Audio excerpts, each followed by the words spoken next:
graduated from Rowan University in the spring of 2022 with a sports communication and media degree. I got to actually call minor league baseball and G League basketball games while I was in school. And then I graduated, and as soon as I graduated, I went to NFL Films in Mount Laurel, New Jersey. And as much as I loved that experience, I miss putting on the headsets. I decided, you know what, talk is cheap. I have a laptop that's in my house, and so 21 months later, here we are, still on YouTube, calling games and building an incredible, loving community on here with the people that I call my Philly freaks with a capital P and a capital H. We go live for every single Phillies, Sixers, and Eagles game, and we do it like old school radio play-by-play style. I'm Jason Joseph, and this is Play-by-Play with JJ. I showed a swung on, barreled out to right field. Bye-bye baseball. That baby is long gone. What's going on, everybody? Hopefully you're all doing well and having yourselves a very fantastic afternoon. My name is Jason Joseph. This, of course, is Play-by-Play with JJ. Don't forget to like, don't forget to subscribe. Turn on the notification bell icons too, and that way you will know when we do go live. We do Phillies baseball, we do Sixers basketball, we do Eagles football. We also cover other Major League Baseball teams as well whenever the Phillies aren't playing, and so you should definitely check us out on all the YouTube and all the social media platforms. We got ourselves a really good matchup today between the Texas Rangers and the Miami Marlins. But before we even dissect what's going to happen in that game, I just want to say, first and foremost, Jay, thank you so much for coming on here. Jay had me on his channel, and he interviewed me. And he did an awesome job. He did such a great job. Please make sure that you guys go check him out over on YouTube. I am going to drop his link again down below. But yes, he is incredible. He does a lot of football. He also does a lot of wrestling on his channel. So I wanted to make sure that I gave him a plug for sure, because he is incredible. And thank you so much for having me on. It was a fun time. I really had a great conversation with you, man, and it was just so much fun. Kyle, thank you so much for sharing the word as well. The Yankees are going to face Tarek Skubal today, he says. Oh, man. Boy, oh boy. Yeah, that's not going to be an easy matchup, my friend. Nope, that's not going to be easy at all whatsoever. And speaking of not an easy matchup, I think that today's matchup between both of these teams is going to be a really, really good one. I really, really do. I think that this is going to be a very good matchup between the Rangers and also the Miami Marlins as well. 1 second. Go. There we go. Nice. Okay, so, yes. We'll get into the starting lineups, but first, I got to tell you that Jacob deGrom is going to be pitching today, and he's going to be going up against Eury Perez. Eury Perez this year is a 4.60 ERA. He did really well in his last outing. He went just 4 innings. He allowed 3 hits, no runs, and he did strike out 9 batters. I am really curious to see how Clayton McCullough is going to manage him today, because over his last couple of outings, he's been great. He's been doing really good stuff. 10 in the third of an inning, 5 hits, just 1 earned run, and 14 strikeouts. He's looked a lot better. His command has looked really good over his last couple of starts, it seems.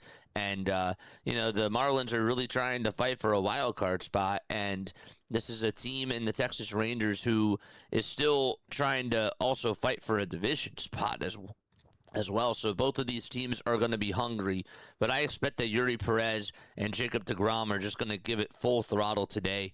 deGrom so far this season with a 6-4 record, a 3.59 earned run average as well, and 98 strikeouts on the season. He did have 9 in his last outing against the San Diego Padres, but the problem against the Padres is that he gave up a lot of runs. He gave up a lot of runs in that game, including 2 home runs to the San Diego Padres, 1 to tie France, the other one was to also tie France. So Ty really did have his number, and he had himself a really good outing against Jacob deGrom in the last time that Jacob deGrom did pitch. So I'm curious to see what your final score predictions are down below. Please make sure that you guys do that. Post your final score predictions, and also make sure that you guys post your MVPs as well.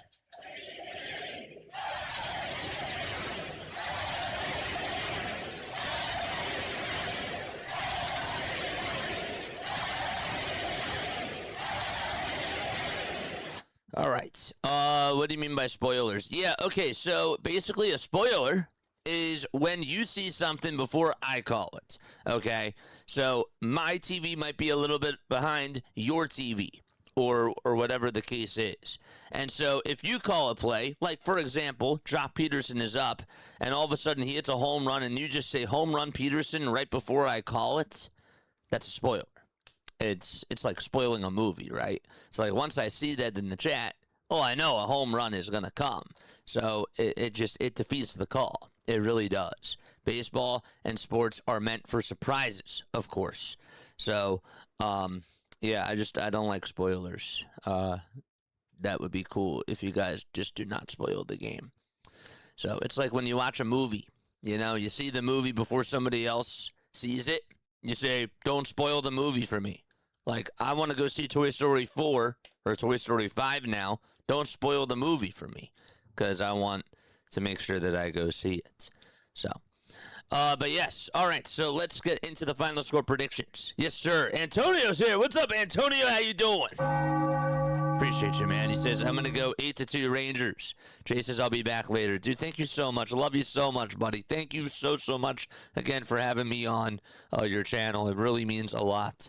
All right, let's get on into the starting lineups for this afternoon. So for the Texas Rangers, this is what their starting lineup looks like. You might have to zoom in a little bit. I apologize again. This is the best that I can do as far as the graphics do go.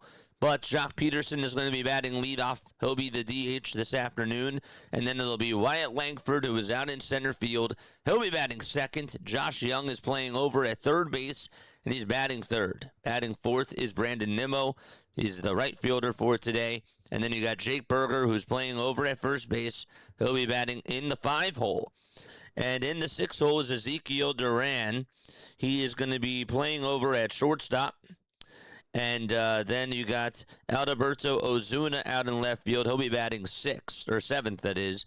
Elias Diaz is going to be batting in the 8 hole. He'll be the catcher for this afternoon for the Texas Rangers. And then you got Nicky Lopez, who is the second baseman.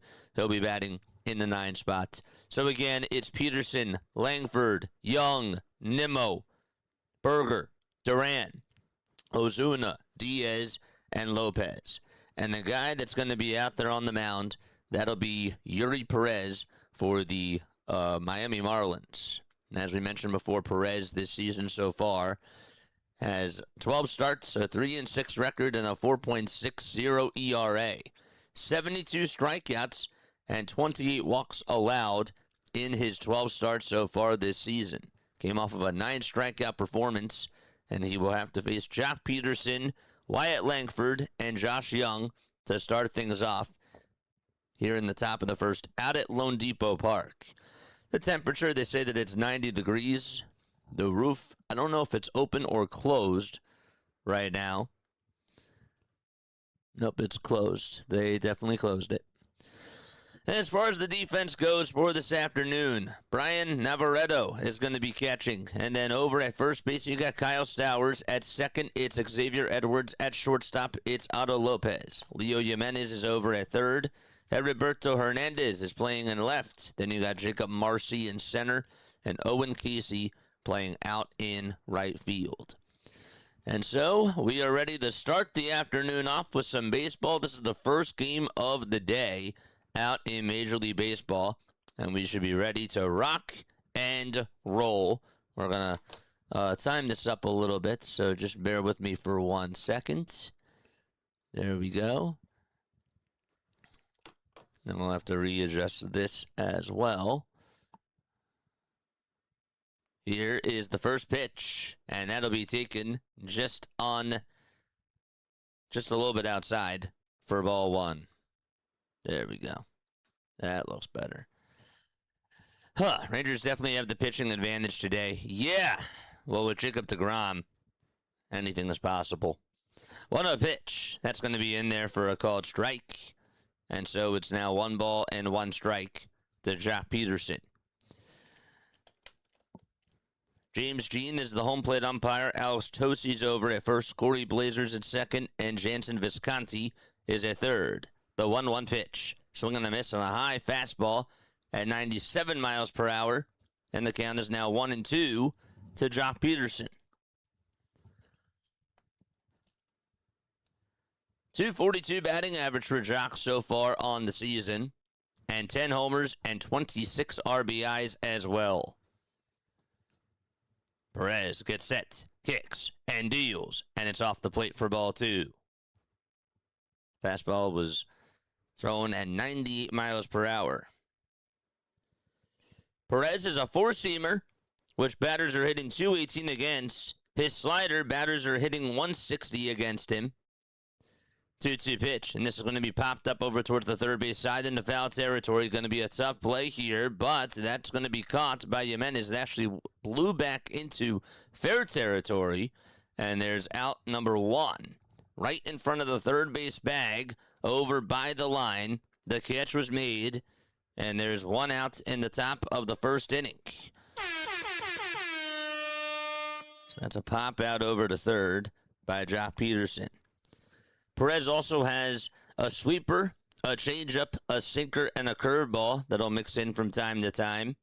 So you have to be sure to watch out for that. This time he fires the four-seamer, and it's above the zone at 98. 1 ball, no strikes. Again, Jock Peterson popped out over towards third. Langford is up. His count is 1-0. And his next pitch is off the plate for ball 2.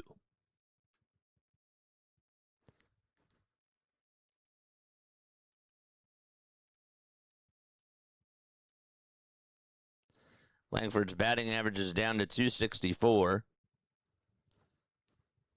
2 balls, no strikes. And the next pitch, check swing ground ball, hit back over towards Perez's way. It's going to jog over to first and then flip it with the underhand toss. And that's in plenty of time for out number 2. And Josh Jung is up next. Jung has had himself overall a very good season for the Texas Rangers. He's gone 0 for his last 9, though. But before that, he had 4 straight multi-hit games in a row.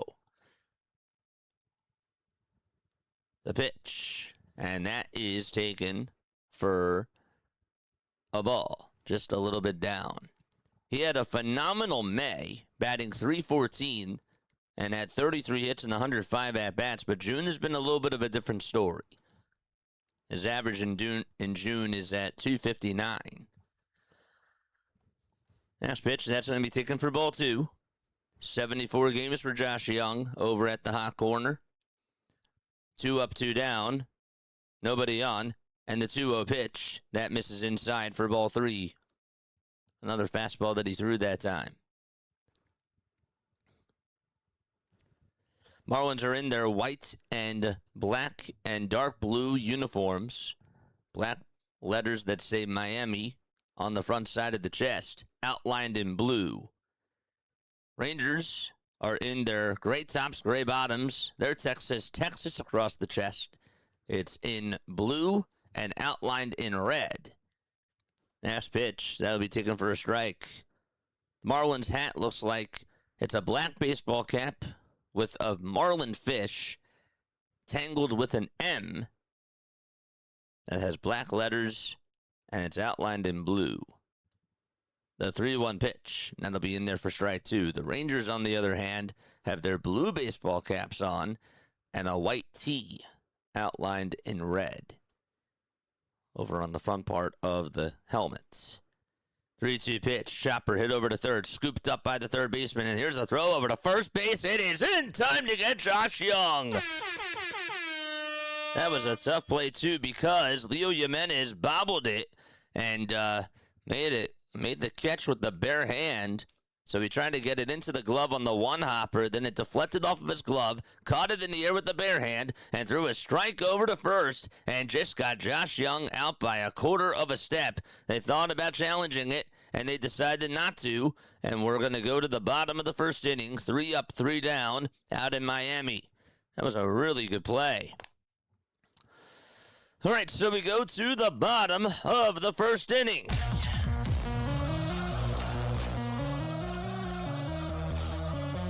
Coming on up to bat here in the bottom of the first, it'll be Xavier Edwards batting leadoff.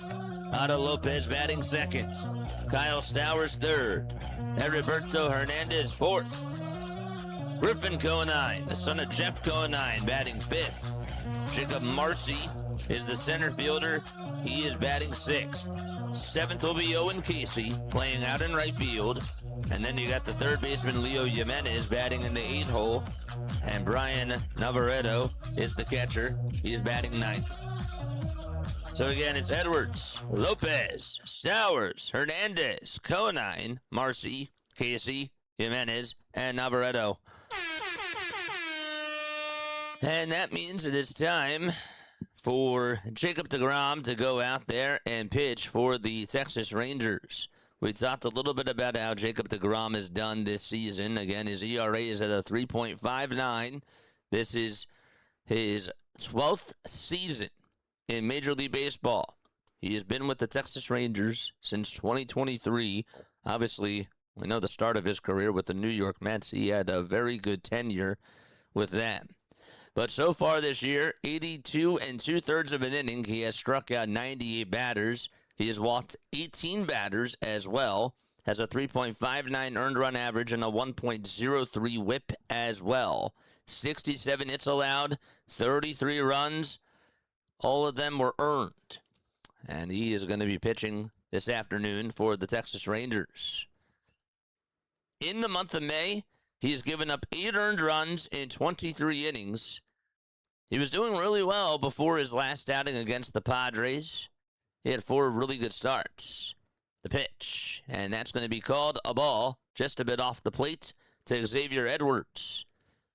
This Marlins team, the one thing about them is that they're a very small ball-oriented team. 1-0 pitch, and there's a fly ball hit out over towards left field. On the run is Ozuna, and he will make the catch just shy of the track for out number 1. Opponents are hitting .214 against Jacob deGrom. 18 walks along with the 98 strikeouts and a 1.03 whip to go along with that. He's in his 16 starts. And now it's Otto Lopez's turn. So Edwards flies out to left here in the bottom of the first inning, and Lopez is up to bat. And he takes a called strike right down Broadway. 0-1. Diaz is catching. Over on the bump, it's Jacob deGrom. Over at first base for Texas, it's Jake Berger, as the 0-1 is down for a ball. Then you got Nicky Lopez playing over at second base. At third, it's Josh Jung. And at shortstop, it's Ezekiel Duran. The 1-1 pitch, down for ball 2. In the outfield from left to right, it'll be Alberto Ozuna in left, Wyatt Langford in center, and Brandon Nimmo is the right fielder. Lopez's batting average is at .337, and here comes his 2-1 pitch on the way. Swing and a miss. 97, and it was high. How's everybody doing in the chat today? Good to see you on here. I'm going to go 6-4 Texas, and I'm going to go Jacob deGrom is my MVP. 2 balls, 2 strikes. 1 out, bottom of the first. deGrom gets set above the letters. Shakes his head. Gets the signs now. Kicks and fires again. And this is going to be lined out over to right field, and that'll get down for a single. It takes 1 up in front of the former New York Met, Brandon Nimmo. And so, a 1-out opposite field single by Otto Lopez, and he just continues to be a hitting machine in the National League and across all of baseball as well. And Kyle Stowers will come on up to the plate. Max is here. What's up, Max Coverage TV? Hi, JJ. Craig, were you the Craig that called on in last night, my friend? Charge! The pitch. That'll be in there for a called strike. It's a slider at around 92 miles per hour. Folks, make sure that you guys go subscribe to Max Coverage TV for all of your Yankees news and needs. Also, he covers the Houston Rockets, and he's a big Packers fan as well. For all things NFL, NBA, and MLB, Max Coverage TV is the place to be. You like that, Max? No balls, 2 strikes. It literally just came to me. Love you, buddy. And by the way, congratulations, my friend, on your first fundraiser. Your first fundraising stream this weekend. That was awesome. 0-2 pitch. Here it comes. Swing and a miss. All sliders thrown to Kyle Stowers. And so there's 2 away. All right, let's make sure that we share Max Coverage TV's YouTube channel. There we go. There he is. 2 away, bottom of the first. Runner over at first base. Here is Heriberto Hernandez. And his first pitch is down and away for a ball. One thing about Hernandez is that he definitely does have pop in the bat. Note that he hasn't really shown it a lot this season with 8 homers and 29 RBIs, but when he gets a hold of one, it goes. On a pitch, that'll be a called strike on the outside edge. Got it right at the knees. So it's now 1 ball and 1 strike to Heriberto Hernandez. Also has a 731 OPS. Hernandez did homer in his last game, and I will tell you this, he's homered in 2 of his last 3 games. The 1-1 delivery, swing and a miss. That fastball was at 98, and it just kept rising. And so now it's a 1-2 count.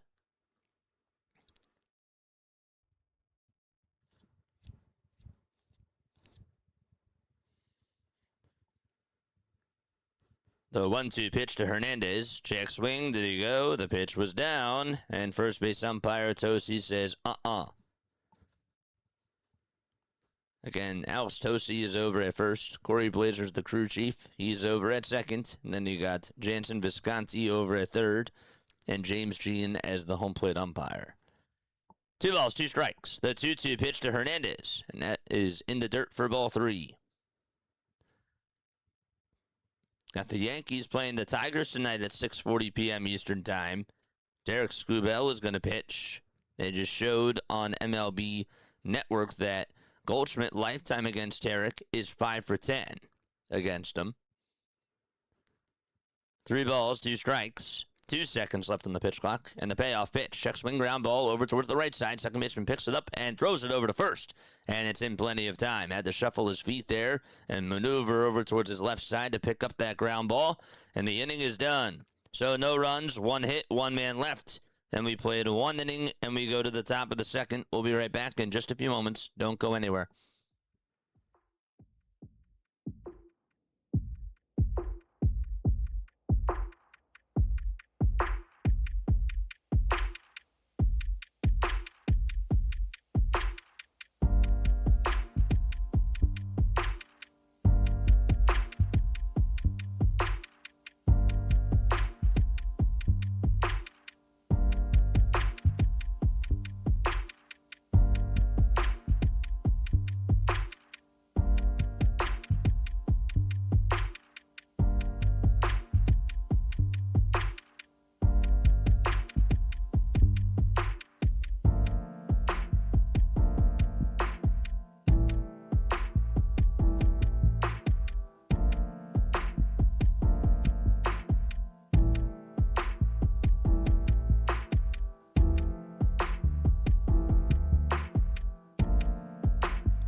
Folks, if you're new to the channel, my name is Jason Joseph, and this, of course, is Play-by-Play with JJ. Look, I might not be everybody's cup of tea. I don't expect to be everybody's cup of tea, but this is free content, and we do this a lot for Major League Baseball and, of course, for the Phillies, the Sixers, and for the Eagles. So if you are enjoying what you're watching, and if you've been here for a little bit of time, and if you have not subscribed to the channel, it's just a really good way to show support. It is free. Also, hitting the like button is free as well. The more likes that we get, the more baseball fans that we get on here, and I want us to be able to continue to grow our community because we have an awesome community. We really do. So Please make sure that you guys spread the word. Tell your coworkers if you are at work. Obviously, don't get fired. Don't, do anything crazy. But if you want to spread the word, I would just really appreciate it. Here's the pitch from Yuri Perez. And the first one to Brandon Nimmo is fouled back towards the screen. Morty's here. Carlos is here. Awil is also here as well. Good to see everybody here. Dirt, McGirt also, and Craig. Craig says, yes, that was me. That was a great call last night, my friend. 0-1 pitch. That's going to be foul tipped. And the count is now 0-2. Perez is really firing at 98. And he is looking really fresh. Talked about how he had 9 strikeouts in his last game. And by the way, if you did subscribe to the channel, please let me know down below so that I can shout you out. The 0-2 pitch, a changeup that's tapped foul towards the third base side. Nimmo is 3 for 5 in his career against Yuri Perez, with 3 runs batted in and a homer as well. No balls, 2 strikes to Brandon Nimmo. Perez comes set and deals. And it's down in the way for a ball. Tried to go back to the changeup there. And Nimmo with no chase. Again, it's 90 degrees out in Miami, so they don't have the roof open. It is closed. The 1-2 delivery to Nimmo. Another changeup that's in the dirt. Didn't have enough oomph to it for Nimmo to chase after it. And the count is 2-2. Nimmo's had a very good career against the Marlins. 18 homers and 59 RBIs, along with a .267 batting average. Left-handed hitter who holds the bat high, and the 2-2 pitch upstairs for ball 3 at 99.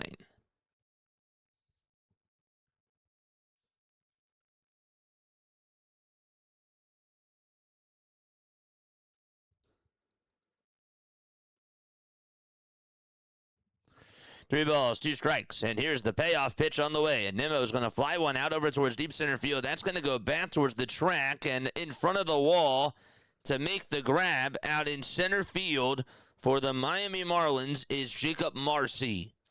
Just had enough room to make the catch. That's a pretty deep ballpark, too, by the way. And so center field is pretty big.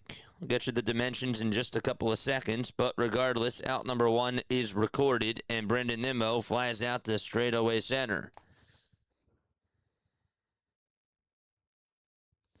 So up next is Jake Berger. The former Marlin swings and misses at the slider, and the count is 0-1. It was out of the zone.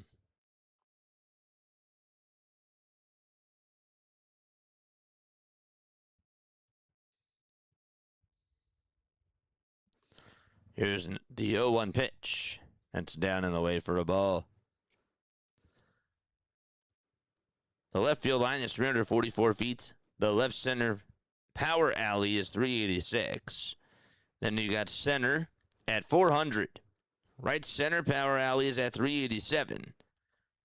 Here's the 1-1 pitch on the way. Ground ball, dive and stop over at third base, and the throw over to first is in time. That's now 2 straight innings where the third baseman for the Marlins comes up with an incredible play over at third. The Rangers are going to challenge this. Leo Jimenez looking like a gold glover, though, over at third at the hot corner for Miami.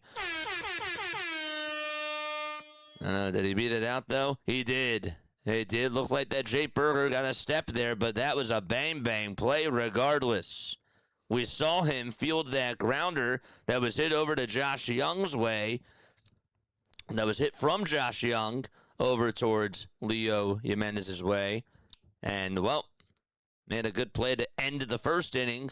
Almost made a really good play in the second inning to get the out. This should be overturned to an infield single by Jake Berger. Absolutely. Umpire didn't see that. And that should bring up Ezekiel Duran with a runner over at first and 1 out. So they will overturn the call. So again, the dimensions. The left field line's 344 feet. Left center power alley is 386. Center field is 400. The right center power alley is 387. Right field line is 335 as well. Here's the pitch to Ezekiel Duran, and he waves the slider, swing and a miss. Can't believe I cut out early last night. Looks like I missed a fun game, says Beast Coast. Yeah, we put out the short. That was pretty cool. Is there going to be 8+ runs in this game, says Real K Bishop. I'm not a fortune teller. If I was a fortune teller, I would let you know. The pitch, grounded over towards shortstop. The flip over the second, there's one. The throw back to first, and Duran beats out the throw. And instead, it's going to be a 6-4 fielder's choice. They tried to turn it very quickly. They did it as quick as they possibly could. And that'll bring up Alberto Ozuna. Manny is here. What's going on, Manny? There's right foot on the bag. They're looking at the replay again. Ana Lopez did a great job trying to flip it over to second. So 2 outs in the top of the second with a runner over at first. And Ozuna comes up and the pitch is outside, and staying over at first base is Ezekiel Duran. They thought maybe he was going to go. The catcher Navarreto stood up.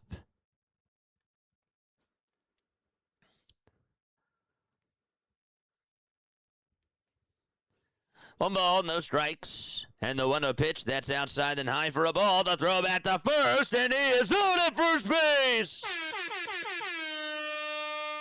Oh, my goodness. Ezekiel Duran got picked off over at first, they said. They're saying hold it, and they're going to challenge this one, too. Wow. I thought maybe he got a hand back in there. But let's look at the replay again. I mean, he was way off the bag. I will say that. He was way off the bag. The throw was directed over to Stowers. Stowers caught it and tried to swipe him right on the wrist. Did he get his hand in there? He actually really got him more so towards the elbow. The edge of that elbow. That's close. That is close. So we're going to wait for a signal here.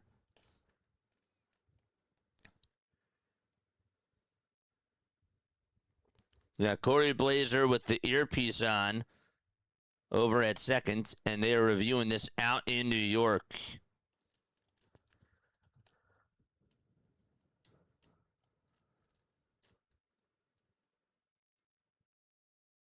Let's look again. Did Stowers swipe him right before his right hand got back to the bag? Oh, it's tough. I don't know if they're going to have enough evidence to overturn this call. And they're taking a good look at it. They're taking all their time. They showed us 2 angles, and from the angles that they got, wasn't really a lot of evidence, I would say, to overturn that call. There would have to be some sort of proof.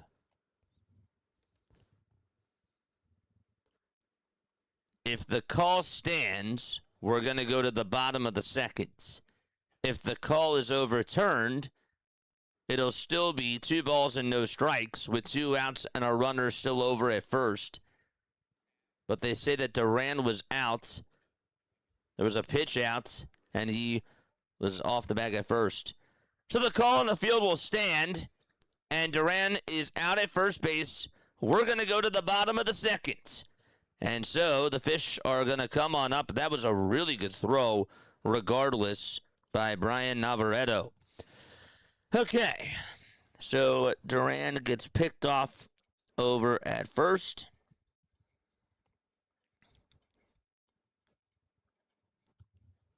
Let me go to the bottom of the second. Griffin Cohenine, Jacob Marcy, and Owen Casey are going to come on up to the plate. Christopher's here. What's up, Christopher? How you doing, my friend? Thanks for the stream, JJ. Let's go fish. I just want to make sure that I laid down a couple of rules, chat. We're going to drop the chat rules right now.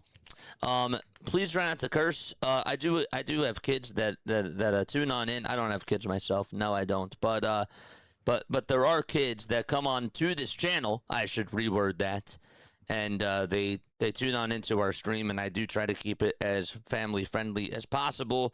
So if you could try not to curse, I would really appreciate it. Also, no spoilers. If you see a play before I do and you react to it, it just takes the juice out of the flow. So please do not post any spoilers down below. And also, no spam in the chat, and don't be mean as well. Those are my rules. It's just 4 simple rules. Don't be mean, don't be annoying, and don't be a jerk. All right. Cheers, everybody. L'chaim.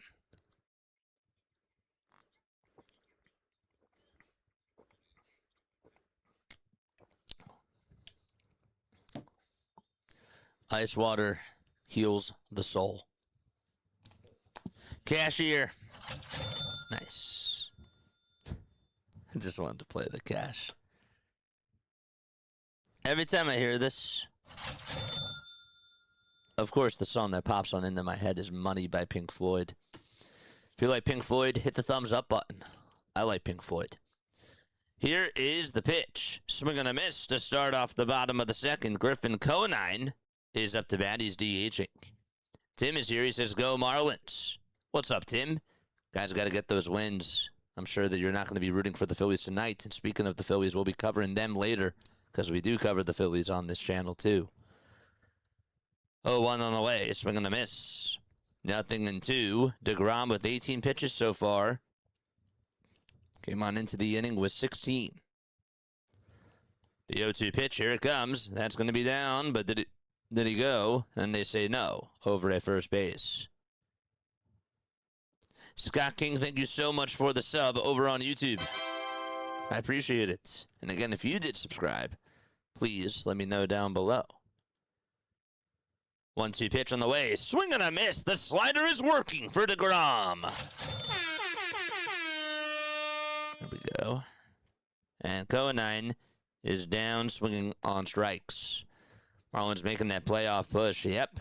The NL East is getting tight. They are getting tight with the Phillies, the Nationals, and the Marlins, of course, right behind the Atlanta Braves. But even the Phillies are making it a little bit tighter now, so that's good. Pitch on the way, swing and a miss. That time DeGrom went to the changeup, and Marcy got fooled.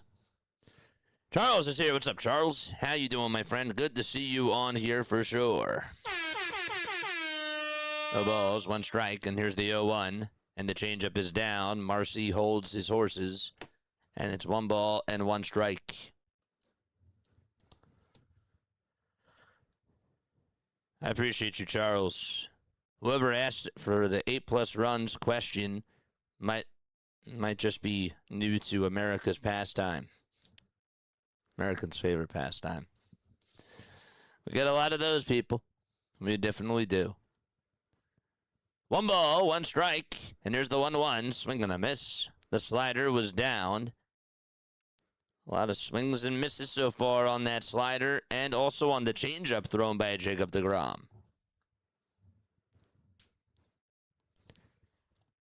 1 ball, 2 strikes. Here's the 1-2 on the way. And there's a grounder hit over to first. It's picked up on a hop by Berger. And he'll take it right over to the bag for out number 2. 2 up and 2 down. The other thing, too, about it, Will, is that there's people that I don't even know how they do it. You can ask them, but they have a bet on baseball, and they've never watched baseball before. Like they just don't understand the game, but yet they still bet on it. Like it just, I don't know. Like it might just be like an old school thing for me, but I just don't know how that works. Like how can you do that? The pitch, and that's in there for a strike. Like if I'm investing into something, and again, like I'm not going to fully judge people, but I will just say for me, like if I were to invest into something, I would want to do my research before I put something on it, you know? No balls, 1 strike, and here's the pitch, and that's down in the dirt for a ball to Owen Casey. I told you now would be the time to take a run at the Braves. Just 5.5 games, says Morty. They missed a couple of opportunities. But guess what? I will say that I guess that sort of made up. They sort of made up a little bit of ground last night. I didn't think that they were going to come back and win that game. So we'll take it. The 1-1, swing and a miss. Owen Casey is down in the count 1-2.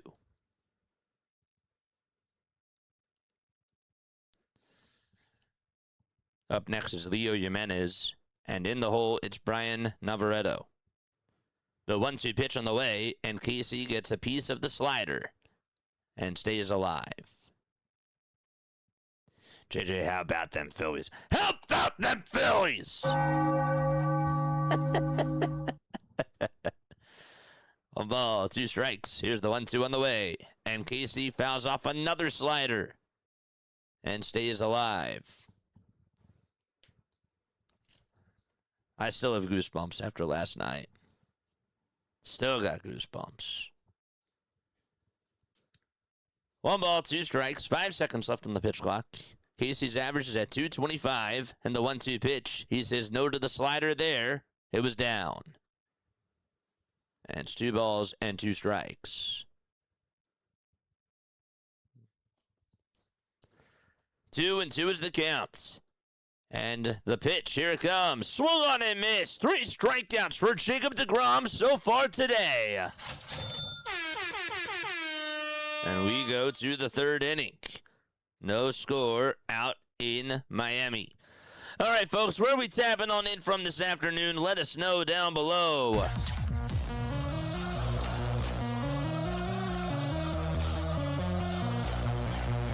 are we tapping on in from? How we doing, Jack? Last night was insane. Great call. Fairweather fans, a lot of people were bashing them all night until... I just love it. I love it when the haters shut up. That's my favorite feeling. I love it. I love it. We get the Negadolphins and look like we understand. But when they do something positive, I mean, come on. Delco Rob here. What's up, Star Wars? Where are we tapping on in from today? Shout outs. Tim from Phoenix. What's up, Tim? What's up, Tim? Hope you're having a great afternoon. It's still morning by you, actually. Hope you're having a great morning. Tim in Phoenix. Huge shout outs.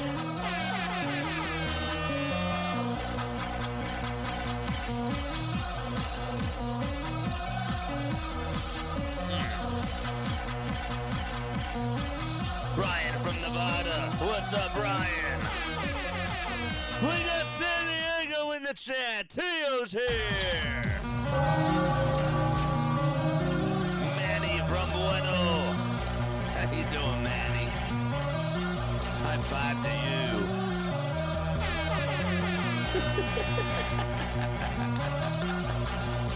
Wake up with JJ. It's like Wake Up San Francisco from Full House, except it's with JJ. In South Jersey, wake up South Jersey. Or as RB would say, wake up the neighbors at like 12 o'clock at night when the Sixers hit a game-winning shot. Yes, sir. Yuri Perez ready to pitch the top of the 3rd. No score. And here's the pitch, and that's going to be in there for a called strike at 96 miles per hour. The count is 0-1. Jason from Cali. What's going on, Jason? How you doing? Charge! No balls, 1 strike. This is Alberto Ozuna who's up to bat. And Ozuna's going to pop this one up. It's hit out over towards the 3rd base side. Shortstop Lopez is going to be there to make the catch right behind Leo Jimenez. And there's out number 1. I'll pop out right over to short. Good morning, America. Yes. Good morning, America. 1 out here is Elias Diaz, the former Colorado Rocky. Also was a San Diego Padre as well. Pitch. And that is a foul ball. I guess he's just not an East Coast guy. Well, the weather's pretty nice out in the west. In 32 games against the Marlins, his average is at 305 with 8 homers. The 0-1 to Diaz, and he fouls it off back over towards the screen. Star Wars, thank you so much. We try to have fun. We do. We try to have a good time. I tend to do this a little bit sometimes. Like, if I don't, want to make, a loud sound with my hands clapping like that, I have, my knuckle, and I do this. I don't know if other people do that, too. It's like a softer sound. Feels a little bit harder, though, on the knuckles. 0-2, that's outside for a ball. Does anybody else do that? Or is that just a me thing? 1 ball, 2 strikes. Perez kicks, fires, inside for ball 2. We got some other afternoon baseball games that'll occur in a little bit. Next one will actually be at 1:10. The Mets and the Cubs play a doubleheader. The 2-2 on the way. This will be sliced out over towards second, and Edwards will make the catch. It was floated right over to Edwards. He had to come jogging on in to get the second out.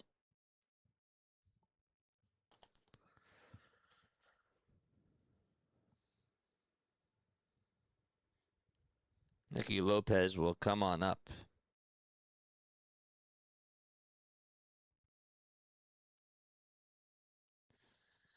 Two outs, and here's the pitch. That's a foul ball. This is totally random here. As Nicky Lopez is up, but I just got a headline from Front Office Sports. Listen to this. Every Olympian will receive a $10,000 grant. The 0-1, and that's outside for a ball. A $10,000 grant from a new $140 million IOC fund each 4-year cycle.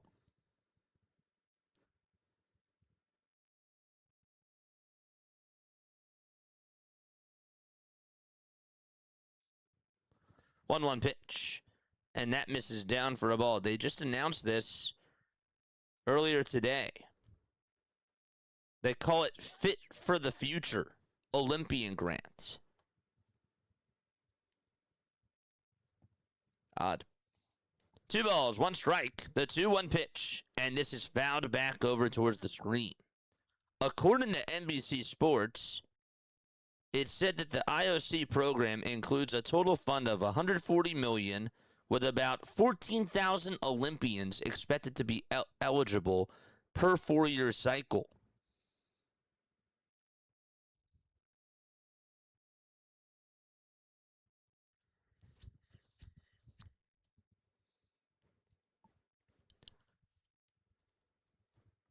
Two balls, 2 strikes, the 2-2 pitch, and that is fouled back over towards the screen.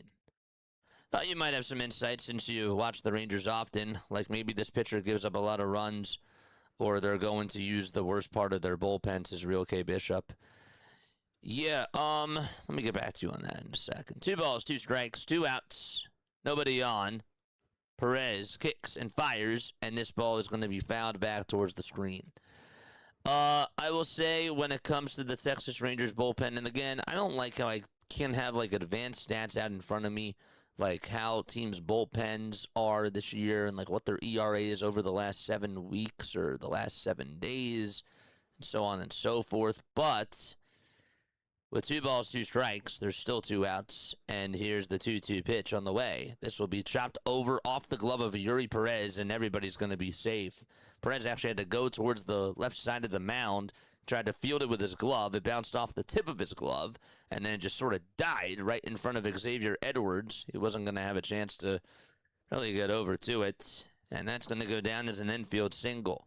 It won't score it as an error, just be an infield single, and the inning will continue with 2 outs. Jacob Latz is phenomenal.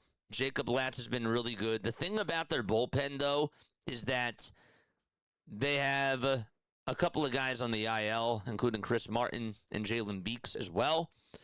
But yeah, they do have some good arms. Jacob Junis has been good for them.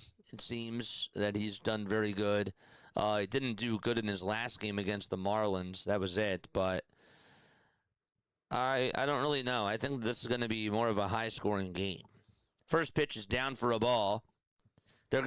I'll put it to you this way, as the one that was in there for a strike. They're definitely going to need some runs. And they're going to probably try to squeeze the lemon out of Jacob deGrom and have him go 7 innings, or just hope that he goes 7 innings today. So if they have to go, I don't think that they want to go to their bullpen. 1-1 pitch will be in there for a strike. Here's the throw to second base. It is not in time. So after Lopez got on with an infield single, he gets a good jump over to second. It was a good throw made by Brian Navarreto, and McAuliffe thinks he's out. So they're going to challenge this. I mean, it was a good throw. It was on the money. But the question is, did Lopez swipe him late? He might have a case. Ooh. In real time, looked like he was safe. But when you slow the camera down, he might be out. Did his thumb get on the bag? Is the question. That was a phenomenal throw by Navarreto. I was going to say that was a really good throw. I thought he was safe, though, at first, too. But they're looking at this. And they are taking their time. Blazer has the earpiece in, and they're talking things over with New York. I'd like to see another replay. I don't think his thumb got on there. Looking at it for a second time.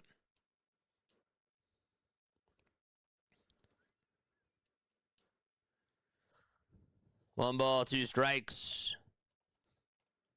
After review, the call is overturned, and he is out at second base. Lopez gets caught stealing again. I thought that he got a good jump there, but that had to be a perfect throw by Navarreto, and he just got it right over to Otto Lopez in the nick of time to get him out. That's one of the best throws that you're probably going to see off of a speedster, too. So, all right, we're going to go to the bottom of the 3rd inning. Still no score out in Miami. I was wondering if you could do baseball trivia today, so Scott. Yeah, for sure. Absolutely.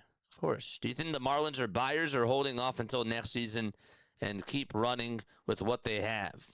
See, Michael, here's the thing about it is that, first and foremost, like what makes this whole conversation interesting is we don't know about next season. There's so much uncertainty with next season, so that really does play into how teams are thinking about the trade deadline. Because I'm sure that teams think that, well, we might not even have a season next year, so that sort of dents into things. Now, I will tell you this, with how things have gone with the Marlins, I would say that they should be, if I were them, I would be a buyer at the deadline. There's the really interesting part, though, about it is that which teams are selling. That's the whole thing about this wild card is that I love it, right? Like, I think it's really good for the sport of baseball. But the issue now is that you have all these teams that feel like that they could have a run or that they can have a chance at doing this, and they aren't as willing to sell, you know? So what will the Marlins do? I don't know. I think that they should be buyers, but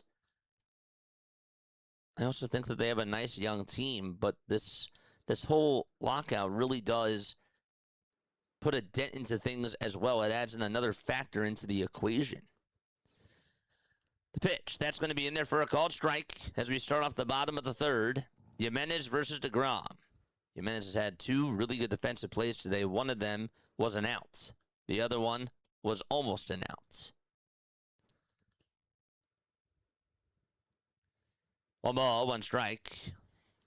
Joe Mack, who is being interviewed on the Marlins broadcast, is not starting today. Instead, it's Brian Navarreto. I'm sure that he's talking about his throw Jimenez fouls off the next pitch. And it's 1 ball and 2 strikes. Don't forget to like, don't forget to subscribe, and turn on the bell icons. 1-2 pitch. The pitch grounded over towards shortstop. The throw over to first. And that is in plenty of time for out number 1.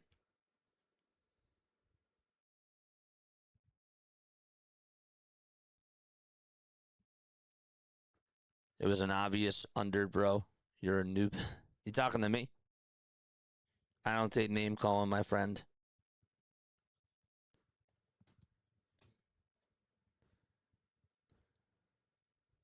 Bottom of the third. 1 out. The pitch. Swing and a miss. JJ's Jazz Chisholm Jr. hilarious or what? The hat half on. The Uzi. The blow pop on the field. And he hits a homer last night. He's just quite a character, man. The next pitch on the way. Swing and a miss. The count is 0-2.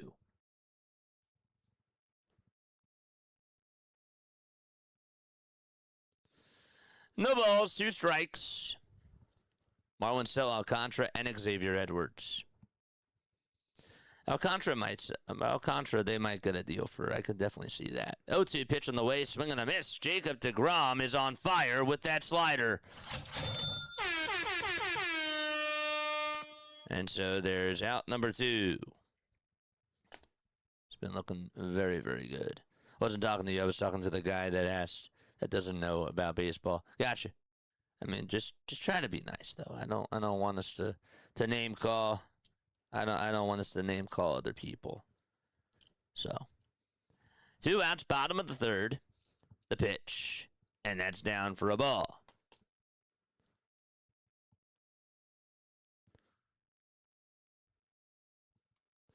Thought he was promising on the Marlins and wanted his RPA for my birthday. That was a year before he got a cover on MLB The Show, and his card went up 20 times. Did it really? It's crazy. 1 ball, 1 strike. deGrom with 40 pitches. Nobody on, 2 outs. Bottom of the third. 1 ball, 1 strike. And Edwards is going to chop this one towards the right side of the mound. deGrom plays it on a hop, flips it back over to first base, and it's in plenty of time. So far, so good from both teams pitching-wise. Perez and deGrom battling, and we will go to the 4th out in Miami. We'll be right back in just a few moments. Don't go anywhere.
Don't forget to like. Don't forget to subscribe. My name is Jason Joseph. This is Play-by-Play with JJ. There are actually 23. Is that right? No, never mind. The pitch that's going to be taken for a ball. You know, today is Willier Abreu, Christopher Morel, Slade Ciccone, and Brett Harris's birthday. Happy birthday to all of them. 1-0 pitch, swing and a miss. This is Jock Peterson, who is up at the plate. Edgardo Henriquez also has a birthday today.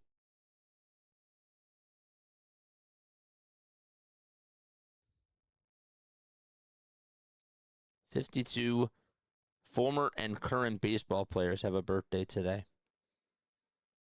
Kevin Hodges. 1-1 pitch, grounded over towards shortstop. And here's the throw over to first. And that's in plenty of time for out number 1. They were playing him right up the middle.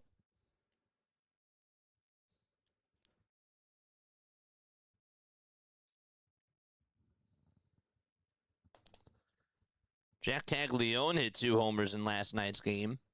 6 homers now for him over his last 5 games for the Kansas City Royals. Speaking of homers, there's a high fly ball hit out over to deep left center field. Forget about it. It's gone. Bye-bye, baseball. Wyatt Langford with his 7th bum of the season. And off the bat, it was 106.5 miles per hour.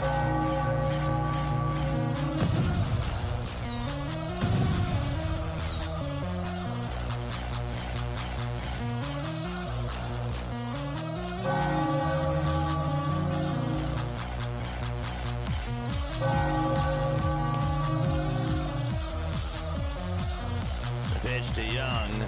That's down for a ball. That ball was, you whistle and you watch it go, and that went a pretty long ways out to left center. 1-0 pitch. That's going to be grounded foul over towards the left side. Barrel on it, squared it up. Goodbye. 1 ball, 1 strike, 1 out, top of the 4th. Josh Jung is up to bat. The 1-1 pitch, and that's a foul ball. Speaking of homers, dude, I got a little bit afraid there because I don't usually like to do something like that, you know, speak before something looks like it's going to happen, but it did look like that he got all of it just from his reaction. I was like, that ball's probably going to go far, but sometimes it doesn't always work out that way, so I'm happy it worked out there. But yeah. 1-2 pitch, and that's a called strike 3 on the upper third of the zone. And there's out number 2. I know this may sound crazy because he's having a terrible season, but if I were the Phillies, I would take a shot at Zach Allen. No, I don't think that's a bad take. I really don't. Because the Diamondbacks are in a rebuild mode, and who knows, maybe a change of scenery could really help him, right? Like, he's coming back to his hometown. He has JT to catch for him, right? Like, maybe JT can find something. And maybe he can, again, like, we're not even asking him to be a number 1 starter. We're asking him to be a number 3 or a number 4 type of a guy. I don't think it's a bad idea. I don't think it's a bad idea at all. The pitch, that'll be in there for a strike. No balls, 1 strike, 2 outs, top of the 4th. 1-0 Texas. And the 0-1 delivery, grounded towards the right side. Second baseman Edwards picks it up and throws it over to first in plenty of time for out number 3. Okay, so we go to the bottom of the 4th. Wyatt Langford on 1 swing of the bat gives Texas a 1-0 lead. And bottom of the 4th coming on up. We'll see if the Marlins have a response. Rounded out over to first. And what did Josh Jung do? Josh Jung struck out looking. That's correct. Love Zach Fallen. Zach Fallen, is that what you call him? I always thought Brandon Pfaadt would be the future Cy Young contender too, but he's been getting tattered. Yeah, man. I know. It's kind of sad. I think that, yeah, like he hasn't really had a good command, right? But I also, again, like sometimes Like, look at Justin Verlander, for example, okay? Verlander was, at the end of his Detroit career, I don't know if you guys remember this, like after his first time in Detroit, he was looking so good, of course, with the Tigers, and then he started to fade a little bit. And people thought that maybe he was on the downside of his career, but he goes over to Houston, and he just becomes this absolute monster. I've always liked to say that Justin Verlander, to me, is one of those players who had two primes. When he went back to Houston, he was just fresh out of a cannon. And yes, he got to pitch alongside with Garrett Cole, and they had a really good pitching coach that helped them. But, you know, you're in that change of scenery, and you work on new mechanics, and you work on placement on your pitches. And he did a really good job doing that, and that's what made him another Cy Young candidate when he went over to Houston. And so I'm not here to tell you that Zach Gallen all of a sudden is going to win a Cy Young if he comes on over to Philly, but maybe again, like the upside is high. The upside to me would be really high there. I don't disagree with that at all. I think if he comes on over to Philly, I think that the juices are going to be flowing. You don't have to rely on him as a number one starter. You have Christopher Sanchez and Zach Wheeler as your number one and number two guy. And even Luzardo is a really good number three. So if you're asking him to be your number four, it's better than what Andrew Painter can give you. It's better than what Aaron Nola's been giving you. So even if this is who he is, I don't think it's a bad idea at all. 1 ball, 1 strike, by the way. We're in the bottom of the fourth. Thanks for coming back late. That's on the MLB Network broadcast or the Marlins broadcast. 1-1 pitch. That's down for ball 2. We missed 2 pitches. Thanks. It was Kate Upton. It was the good times. The 2-1 pitch. And that is taken just a bit outside for ball 3. It was the good times. That's what rejuvenated everything. Oh man. 3 balls, 1 strike. The 3-1 pitch. And that is just a bit outside for ball 4. And Otto Lopez gets on with a leadoff walk to start off the bottom of the 4th inning.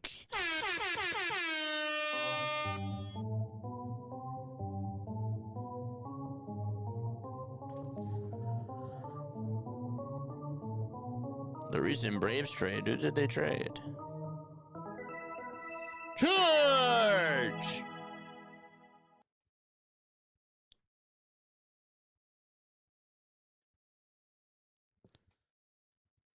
Pitch. This will be lined foul. Over towards the left side.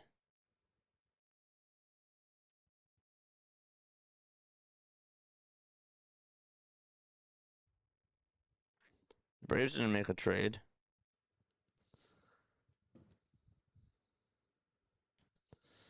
No balls, 1 strike. Bottom of the 4th, or did they? I mean, there wasn't a big trade. I didn't get alerted that they made a big trade. No balls, 1 strike. Bottom of the 4th. Runner over at first. And the pitch to Stowers. That's a foul ball. The count is 0-2. Give me Kate Upton and I'll compete for a Cy Young. I like that. What was it? Joey Bart for Hunter Stratton? Is that the trade that you're talking about? No balls, 2 strikes. The 0-2 pitch. And that's up high for a ball. Joey Bart for Hunter Stratton. This might not be good, but like, it's like treating for right now Andy Dalton as like a 3rd string quarterback for like 2 low draft picks. Hunter Stratton this year. I mean, we can look at his stats. I haven't really kept up with Hunter Stratton. 2 balls, 2 strikes. And the next pitch on the way is swing and a miss. And there's out number 1 here in the bottom of the 4th inning. Hunter Stratton this season. Yeah, Stratton hasn't pitched. So that's the way that I would look at it. It's a very, like, non-needle moving type of a deal. One out, bottom of the fourth. And here is Heriberto Hernandez, and here's another high fly ball hit out over to left field. This will stay in the ballpark, though, as it dies in front of the warning track, and Ozuna makes the grab for out number 2. Heriberto thought that maybe he got his 3rd homer in his last 4 games, and it was short.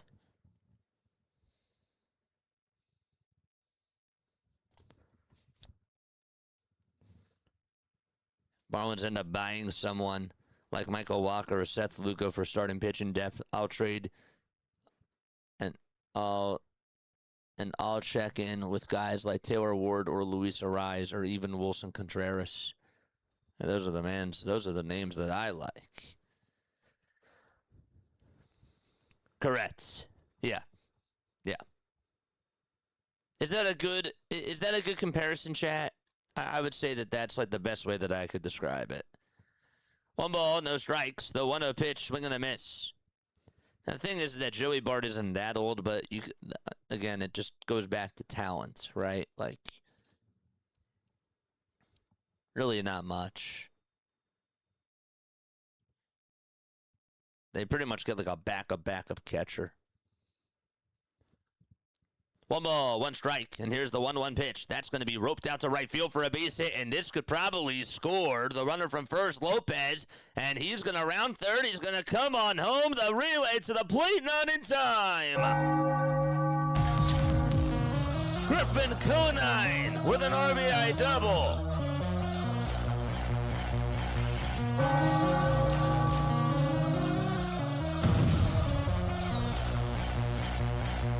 And that's the counter punch that the Marlins were hoping for.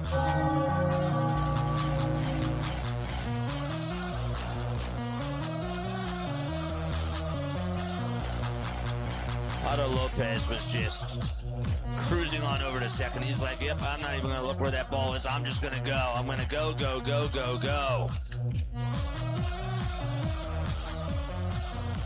Didn't even have to slide, nothing.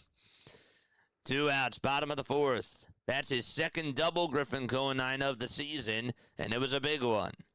And here comes Marcy, and he's going to line one out over towards left center field, but tracking it down with ease to make the grab out in center for the Texas Rangers is Wyatt Langford, and we will go to the 5th inning. Both teams score a run in their half of the 4th inning, and we're tied at 1.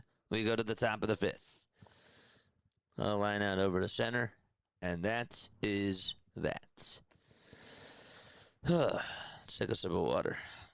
Don't forget, folks, don't forget to like, don't forget to subscribe to the channel as well.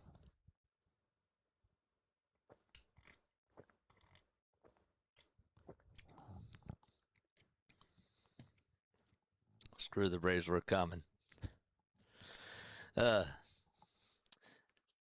Taking a look at other games that are going to occur today. First and foremost, there is another game that's on right now. That is the Mets versus the Chicago Cubs. That's just in the top of the first. Well, now it's going to the bottom of the first. So I lied. Suzuki got out, and the inning is done. But later on in the afternoon, you got the Guardians playing against the White Sox at 2:10 p.m. Eastern Time. Chris Murphy is facing Tanner Bibby. And then an hour later from that time, at 3:10, it'll be Boston at Colorado. Ranger Suarez versus Kyle Freeland is the pitching matchup for that baseball game. And then at 4:07, it'll be Baltimore wrapping up their series against the Los Angeles Angels. And then as we get into the evening, we have a lot of night games. The Royals play the Rays at 6:40. The Yankees play the Tigers at 6:40.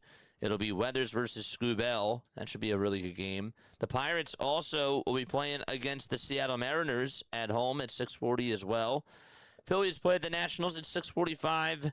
Astros play the Blue Jays at 7:07. The Mets will also play their second game of their day-night doubleheader at 7:10 p.m. Eastern Time. Shota Imanaga versus Sean Manaea is the pitching matchup.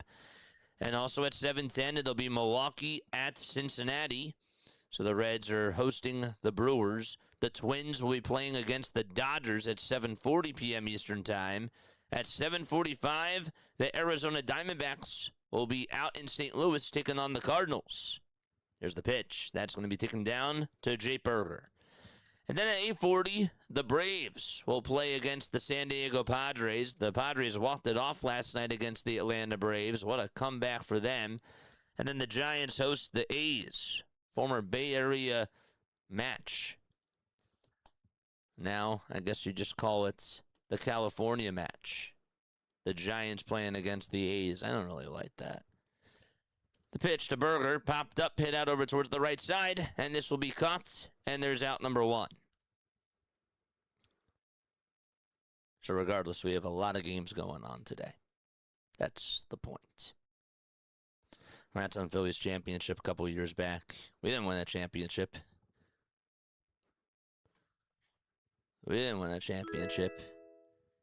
But Joel, thank you so much for the sub. Appreciate you. So Berger popped out over to first.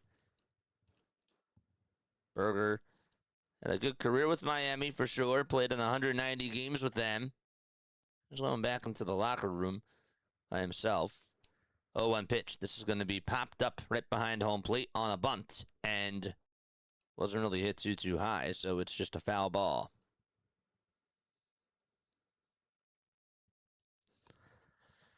So it's no balls and 2 strikes.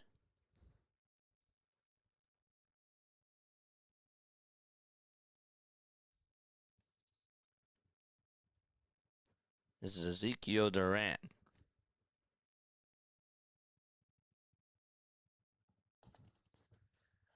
The 0-2 pitch. Inside for a ball. Again, there's a 1 and 2.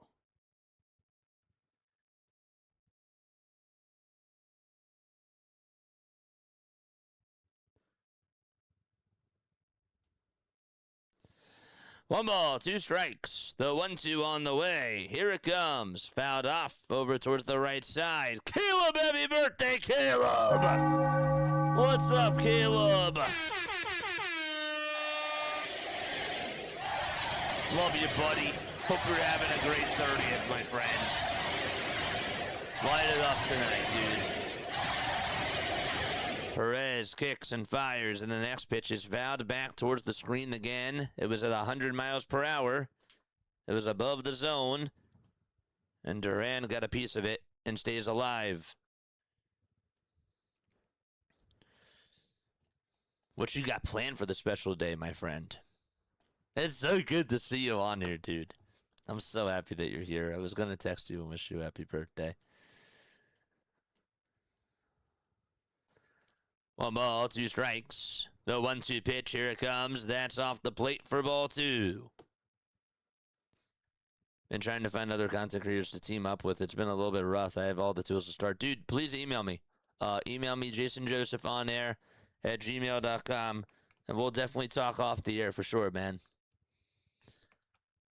The 2-2 pitch, and that's down for a ball. Start a channel. Do it. Don't wait for anybody else. Just do it. Just do it. Right, Caleb? Don't let your dreams be dreams. Oh, I missed that video. That's such a great video. 3 balls, 2 strikes. The 3-2 on the way. And Duran is going to slap this one towards the right side. Hooking foul. And what a scoop by that fan. Oh, my goodness. Caught it in about the 5th row like it was an ice cream cone and just snagged it up. That was a really good catch. Did it in style. I mean, nobody was there, but still. Just to be able to scoop it up like that, it was like, that ball's mine. I have to give him that. Got to give him that. 3-2 pitch. Chopper hit over towards third. It's a foul ball, though.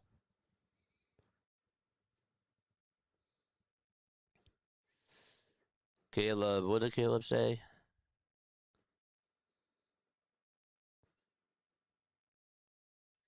Love you, JJ. Heading to fancy Italian place tonight that caters to the NCAA March Madness Committee. I'm so hyped. Dude, let's go!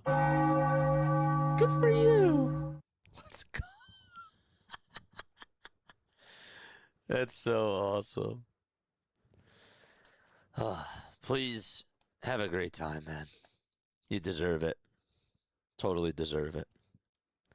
3 balls, 2 strikes. Perez kicks and deals, and Duran fouls off another one, and it goes on out of play. Rangers had a solo homer from Wyatt Langford in the top of the 4th inning, and then Griffin Conine tied it back on an RBI double in the bottom of the 4th. So it's a 1-1 game. 1 out, top of the 5th, nobody on. In the 3-2 pitch, this will be skied over towards the first base side. And Stowers went back and now had to come running on in, and he will make the catch. Perez did go cover first base, just in case he dropped it or something bizarre happened. So there's 2 outs in the top of the 5th, and we have a timeout taken here on the bump.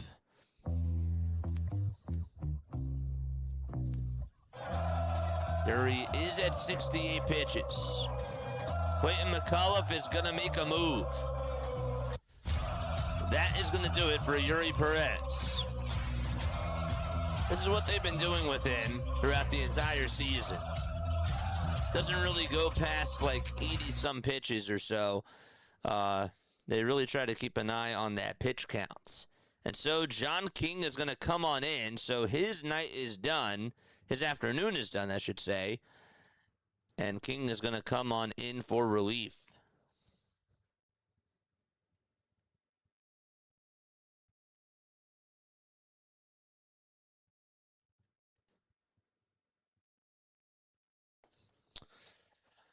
If you never try, you will never know. Sports fans,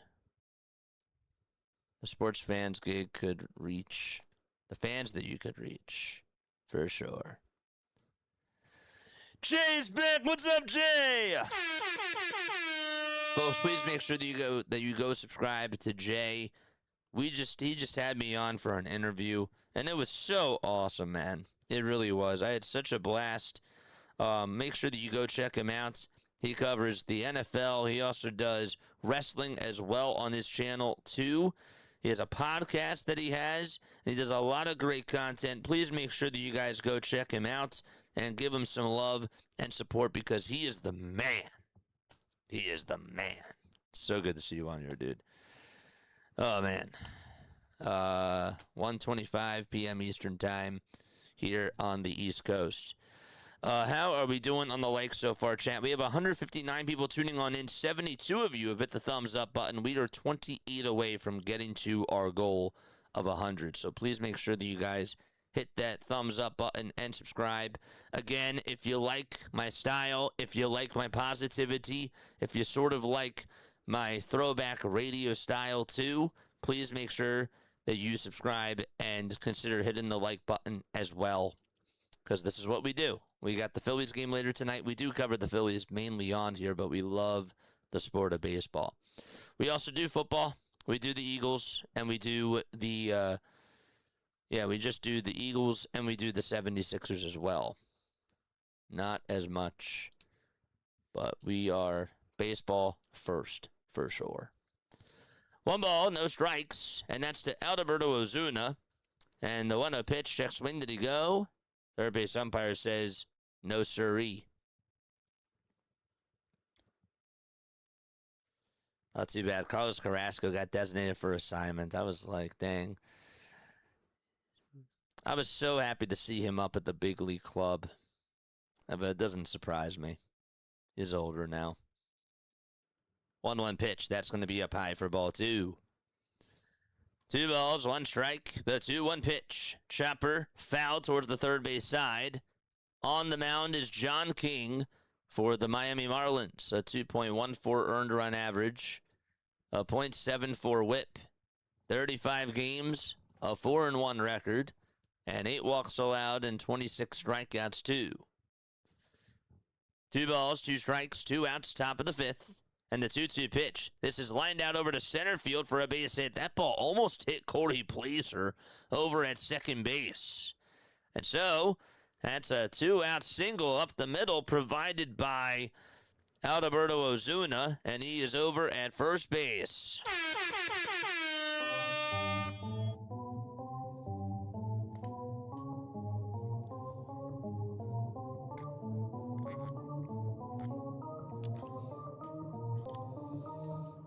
There's Rising Rhino. Charge! What's up, Rhino? How you doing? The pitch. That's outside for a ball. Ned's also here. He says, hello, JJ. How you doing, buddy? I'm doing good, man. So good to see you. What's going on? Elias Diaz is up. 1 ball, no strikes. 2 outs, top of the 5th. Runner over at first. And the 1-0 pitch. That's outside for ball 2. That was outside. Folks, make sure that you guys go subscribe to Rising Rhino as well. Please make sure that you guys go do that. We're going to drop his link down below right now. 2-0 pitch. This is going to be lined over to third on a bounce, and the throw over to first is in plenty of time. Sometimes it's a little bit tough to tell if the ball hit the ground first because they cut angles so quickly, but regardless, it's a ground out over to third, and the inning is done. We will go to the bottom of the 5th inning, still tied at 1 apiece. And so, again, please make sure that you guys go follow Rising Rhino for all of your football news and needs, and also the streams as well. He does an awesome job. Make sure that you guys go check him out. Here is his link. I'm going to post it right now. And we will also post Jay's link as well. Here's Rising Rhino's stream, or his YouTube channel, I should say. And here is Jay's channel. Let's go. Jay's at 2.68K subs. We got to get him to 3K. Got to get him to 3K. That's for sure. There he is. And then we got another one. And then came Dr. Delay. Dr. Delay covers football. He also covers the oh my gosh. Wow. I fumbled the bag. I was Saquon Barkley right there. That was terrible. That was awful. Anyhow, Dr. Delay covers the Pittsburgh Pirates, the Pittsburgh Steelers, the Pittsburgh Penguins. He does March Madness. He also does NL Central baseball teams as well, and covers all things NFL and all things college football. Definitely go check him out, as he does an awesome job too. All the content creators coming on here, showing us all love and support. We love it. We love it. Make sure that you guys go follow all of them. Davis, thank you so much for the sub over on YouTube. I appreciate it. I do. Okay. So we go to the bottom of the 5th inning. All tied up at 1. Here's what's happened in this game so far. Yuri Perez went 4 2/3. He allowed 3 hits, 1 earned run, only struck out 1. Didn't give up a walk, though. Jacob deGrom, so far so good. 4 innings, 2 hits, 1 earned run, 1 walk, 5 strikeouts. Owen Casey will step on up to the plate, and he will chop the first pitch against deGrom, fouled. Wyatt Langford did homer in the top of the 4th inning. Made it a 1-0 Texas lead. And then the Marlins fought back and tied it back in the bottom of the 4th on a Griffin Conine RBI double. Here's the 0-1 pitch. That misses down for a ball at 91 miles per hour. Owen Casey was with the Cubs last year. He was doing really well, and he had a very good World Baseball Classic, too. Started off the season hot, and just has not really found his stride. 1-1, and that is taken outside for ball 2. It's 2 balls and 1 strike to Owen Casey.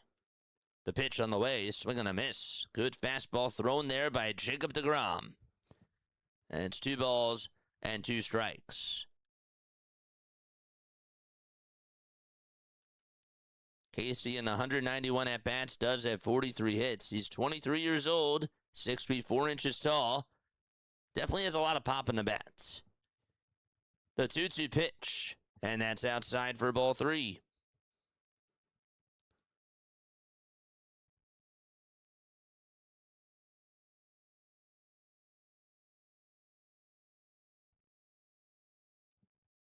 The 3-2 on the way, and Casey's going to line one out to right field for a base hit. And he leads off the bottom of the 5th with a single out over to right field. And he's over at first base.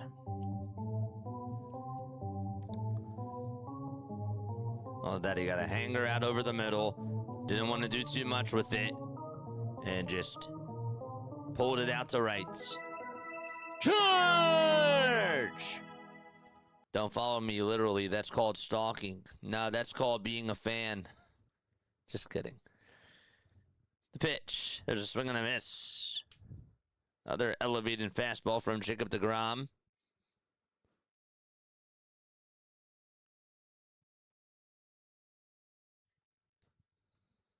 No balls, one strike. Runner over at first. Bottom of the fifth. 3 seconds left on the pitch clock. And here's the 0-1 delivery. That's down a little bit. Boy, did Diaz want that to be a strike. He did his best framing that. I watched you, Dr. Delay. Birds Watcher. Braves Country. Sucked through. I got reached base on a fiddler's choice. He thought that it was a hit. He just started in playoffs. Oh, really? Dude, that's so cool that you support everybody. I think that's awesome. Is Perez done? No, he's out. Yeah, he's done. He is done. I love you too, buddy. 1 ball, 2 strikes. The 1-2 pitch. That's outside for ball 2. I think I'm going to go see a movie today. You're going to go see a movie today?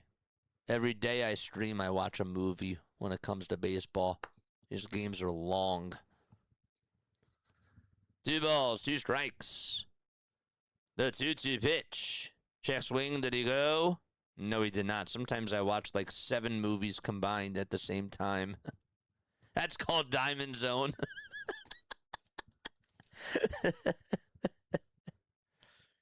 It's just a never-ending movie.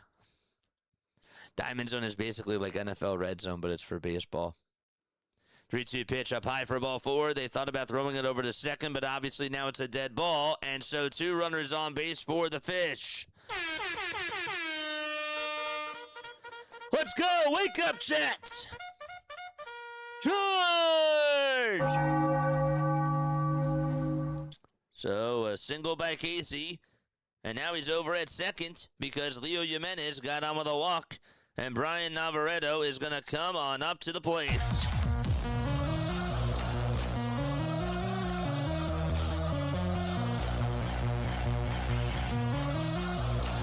Here is Navarreto. First pitch will show bunt, and he'll tap it over towards the first base side. This will get the runners over to second and third, and Berger's just going to backpedal him right over near home plate, and the throw over to first is in time. Navarreto was just backing up because Berger saw the bunt was coming. The sacrifice was complete, and that is what you call textbook small ball at its best.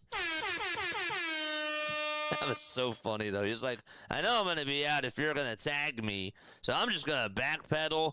And Berger's like, you know what? I'm not even going to take any chances here. I'm just going to toss it over to first base because that's where Xavier Edwards is. Just make the catch, please. A sacrifice bunt is just what the doctor ordered for Miami. And now it's Xavier Edwards who takes a strike. By the way, I meant to say Nicky Lopez went to go cover first base. Congrats on 11K. Thank you very, very much, my friend. Appreciate it. I really appreciate that. No balls, 1 strike. The next pitch, that's taken for a ball. 1 ball, 1 strike. DeGrom with 71 pitches.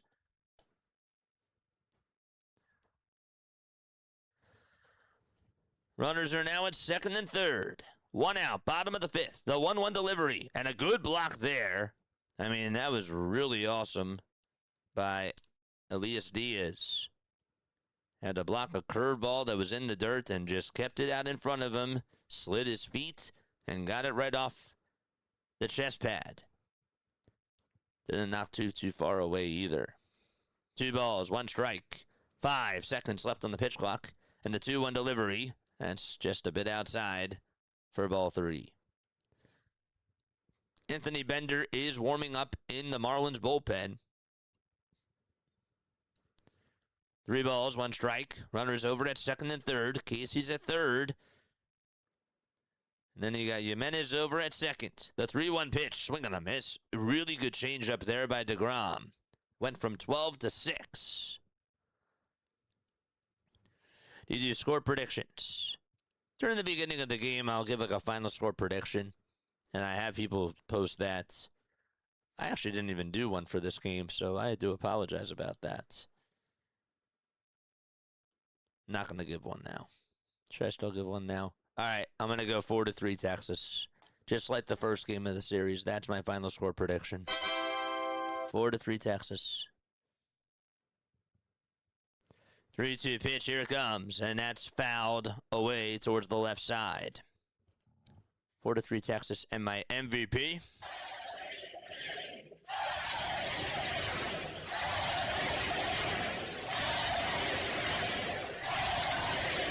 All right, that's enough. Jake Berger will be my MVP for today.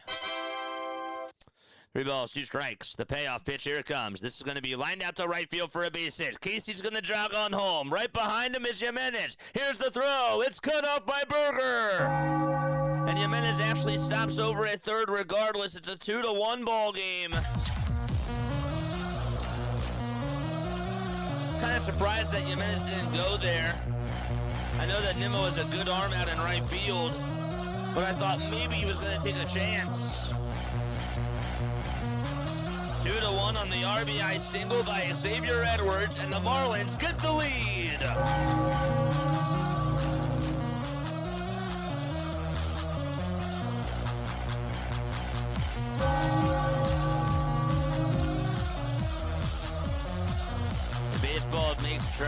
If baseball makes tries to make the game any shorter, we're about to soft toss the ball instead of pitching to take away balls and strikes. Michael, I'll one-up you. I did say this the other day. You know, if the game is too long, they're probably going to get rid of the pitching changes. You know, in like 15 years from now. That's if that happens, that's going to be like, come on, man. Come on. Now we're really worried about how long the game is. I mean, come on. Come on. Enough already. JJ11K has a nice ring to it. What's up, Renaud? Speaking of ring, you get to ring the bell because you're here, my friend. 2-1 Miami. Bottom of the 5th. 1 out. Runners over at the corners. Here's the pitch. That's outside for a ball. Hopefully, one of our teams will get a ring. I would love Phillies-Yankees World Series. I think that sounds good. I think that sounds really, really good. 1 ball, no strikes. The 1-0 pitch to Lopez. This is going to be chopped over to second. The throw to shortstop, there's 1. The throw back to first. It's in time for a 4-6-3 double play. And that's that. The inning is over. Edwards does give the Marlins the lead, and we'll go to the 6th inning. Thanks to an RBI single by Xavier Edwards, DeGrom looks mad. And we'll see how Texas responds when they come back on up to the plate. What is DeGrom doing? He's pitching. He just gave up a run. That's what he's doing. Joel, I hear Ice Cube soup is great this time of year. In all seriousness, I wish you and your wife the best in the job hunting. Ice Cube soup? What's that? I've never even heard of that. I'll have to try that. JJ does the over hit in this game. I bet my mortgage on it's his Team Floppy years. I have no clue. I really don't. I wish you the best of luck. That's so crazy, man.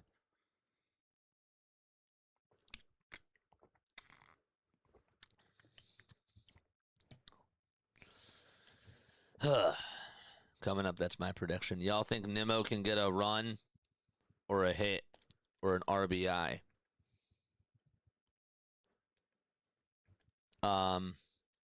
Put it to you this way. If you win, you'll hear this. If you lose, you'll hear this.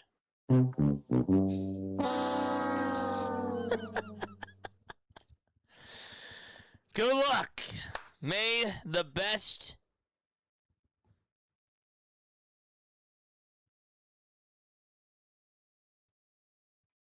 May the may you have the best odds with you.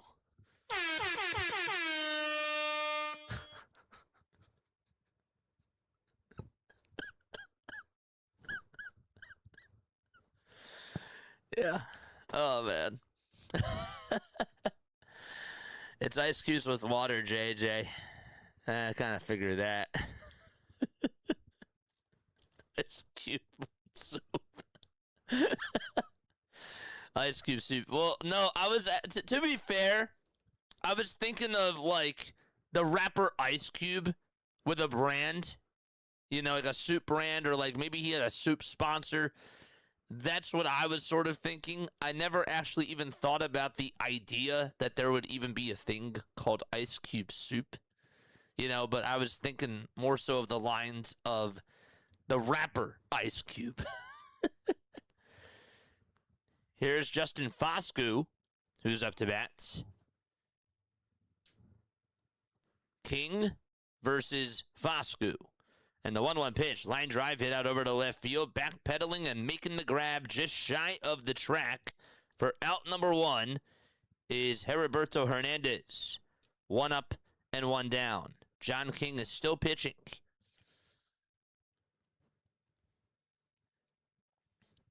So Foscue came on in to pinch hit for Nicky Lopez. Thought my Wi-Fi froze.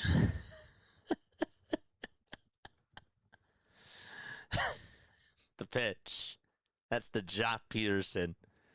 And that misses inside. Was that inside? It was. Okay. 1 ball, no strikes. And here's the 1-0 to Peterson. That ball is fouled, and it goes on out of play. I need DeGrom for 1 more strikeout, then he starts sending balls all over the place this Kiera. I need the Phillies to win tonight because I need another W for this team to continue to dominate. The 1-1 pitch, and that's going to be in there for a called strike. But good luck to the both of us. What's up, Kiara? Kiara? Oh, wait, did I say that correctly? Kiara? I want to make sure I get that right. Kiara, thank you so much for being on here. D is here. What's up, D? 1-2 pitch. That's taken down for ball 2. What's going on, my friend? Fist pump to you. Give me some sauce. Look at that. Boom. 2 balls, 2 strikes. 1 away, top of the 6th. Peterson in the batter's box. And the 2-2 pitch on the way, fouled off towards the left side.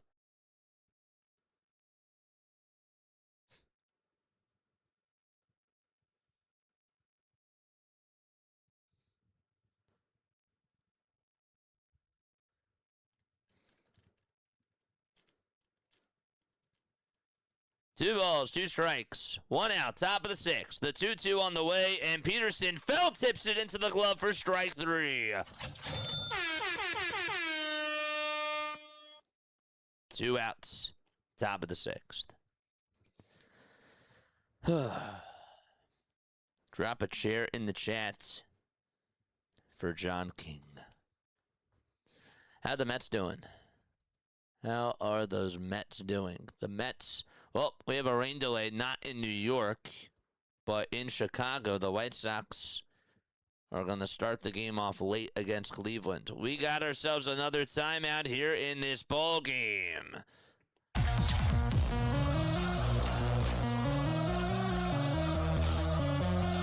Give me some what? A fist pump. Didn't they used to say, like, give me some sauce? Wasn't that the slang? Mets are scoreless as they go to the top of the 3rd against the Chicago Cubs. The Mets need to beat the Cubs, so let's go Mets, says Michael. Michael Castellanos. What's up, Michael?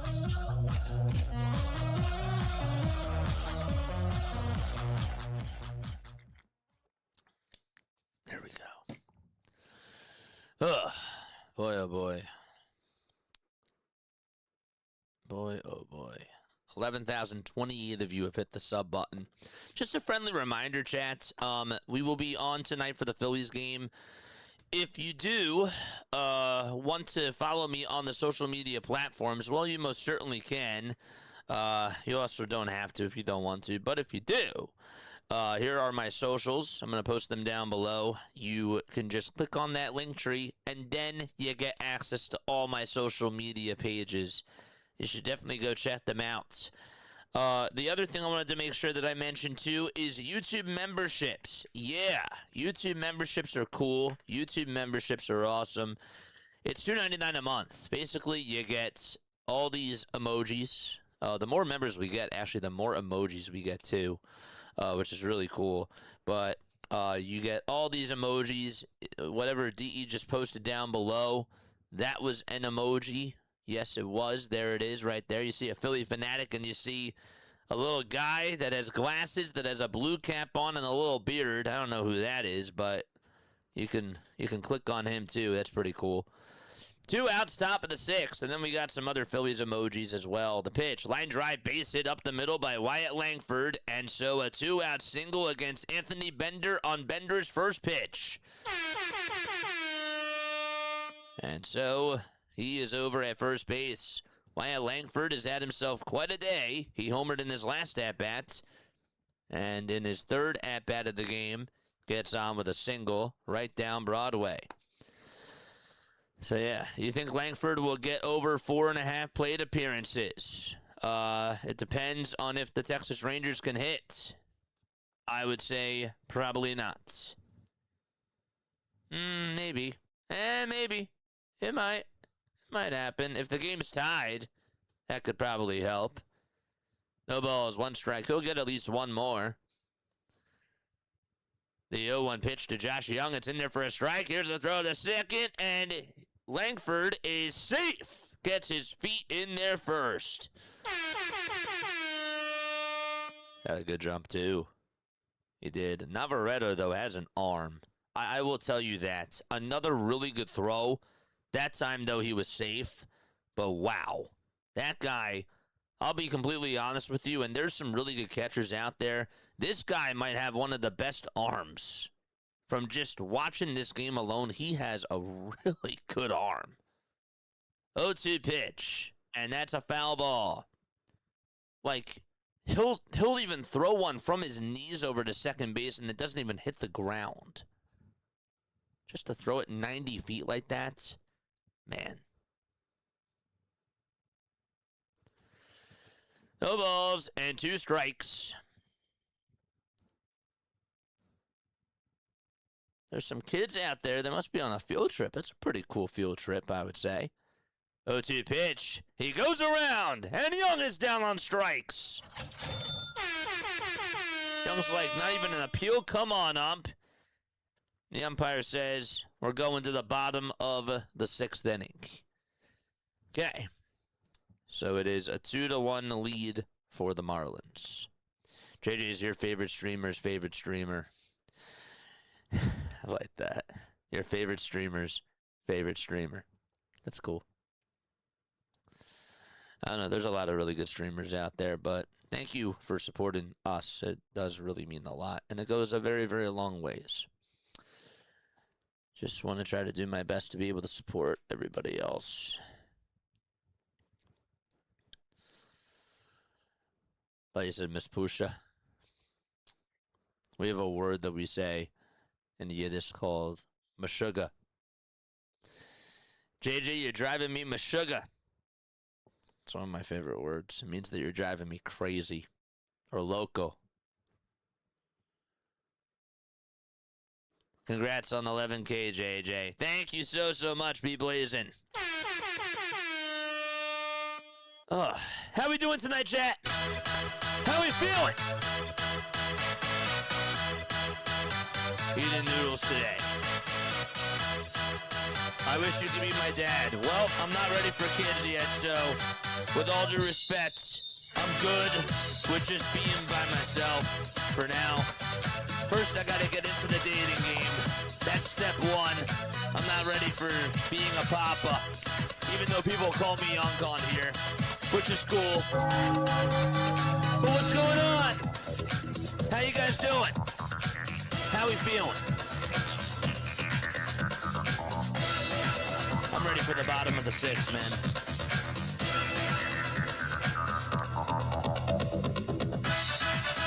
Hey!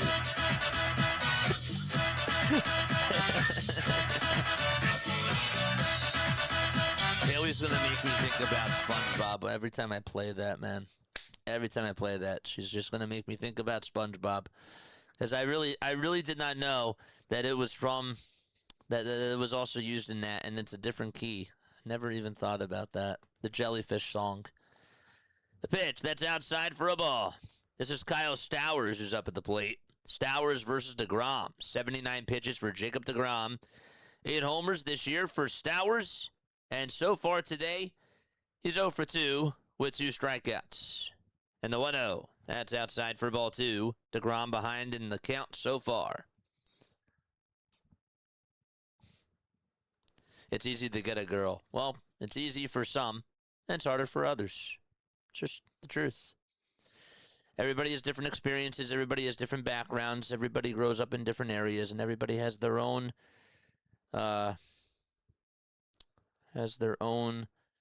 things about them that are unique. 2 balls, 1 strike, bottom of the 6th. Stowers is up to bat. The 2-1 pitch, and that's in there for strike 2. That's on the outside corner. It might also be easy to find people, but also it's not easy to be able to commit to somebody, you know? Like, it's a two-way street. The 2-2 pitch, here it comes. Swing and a miss, and there's out number 1 in the bottom of the 6th inning. Jacob DeGrom has the fuego emoji right under him like he's pitching in MLB The Show. Does that even happen in MLB The Show? I know it happens in 2K. But you get the analogy. 5 1/3, 6 strikeouts. Heriberto Hernandez is 0 for 2 with a ground out and a fly out. And he is up to bat next. 1 out, bottom of the 6th. The next pitch, looked a little bit low. It's a called strike, and they don't even challenge. There's not been one ABS appeal so far in this game. It's probably going to happen now. The 0-1 pitch, and that's a called strike. That was on the outside corner.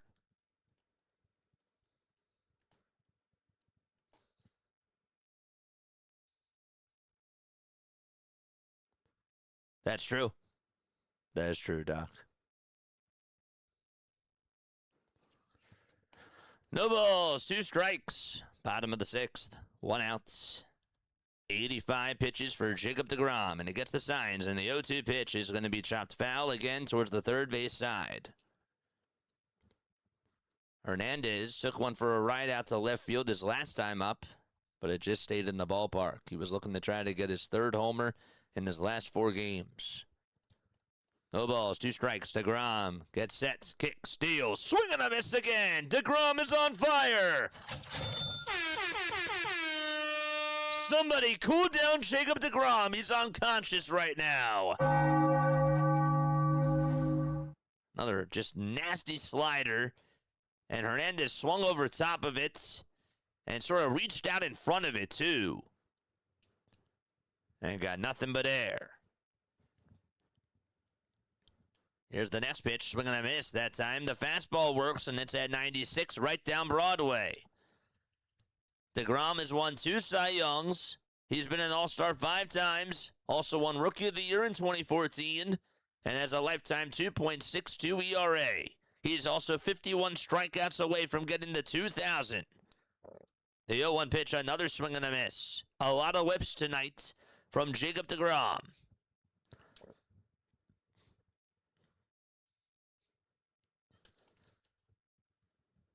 DeGrom gets the signs. He looks to try to get another strikeout here. And the 0-2 to Conine. Up high and away for a ball.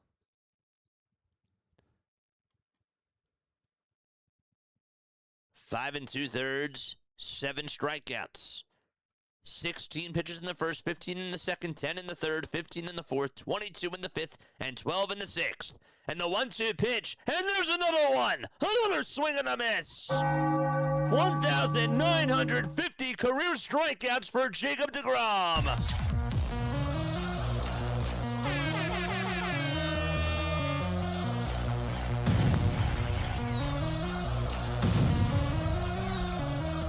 deGrom is a monster.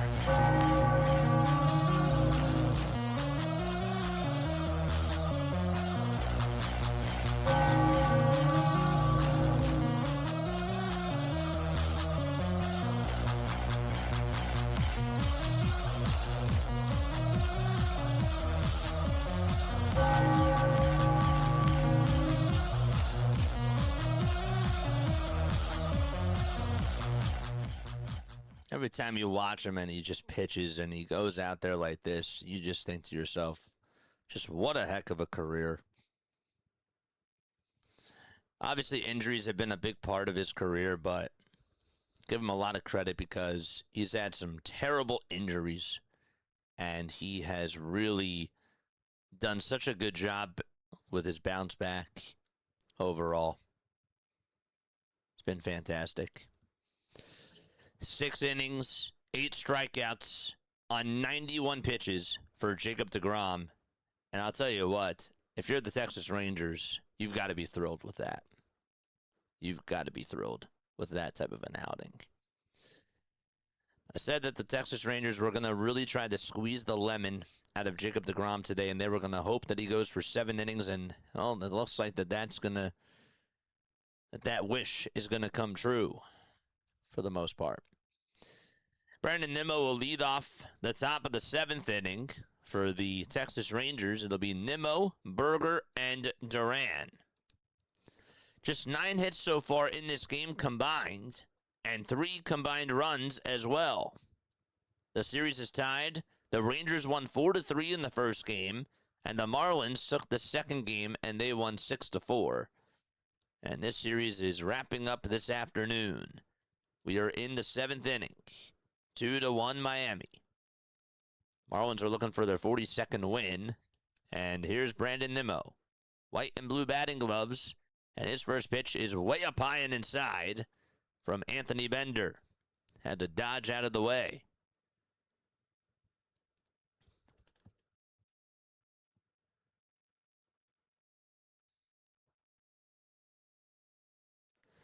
One ball, no strikes. The 1-0 pitch. And that's going to be in there for strike 1 at 96 miles per hour.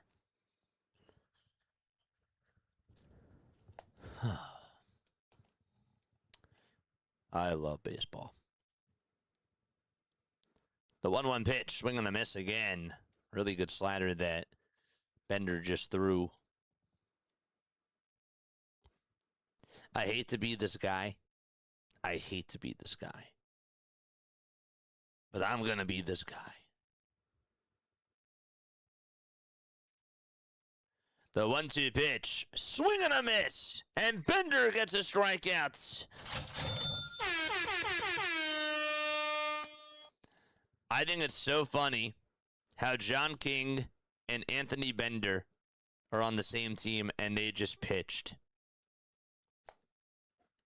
Because you take John's first name, you take Anthony Bender's last name, and you get the Breakfast Club, John Bender. Great movie, by the way. No balls, 1 strike. First pitch, swing and a miss. 1 out, top of the 7th. Bender versus Berger.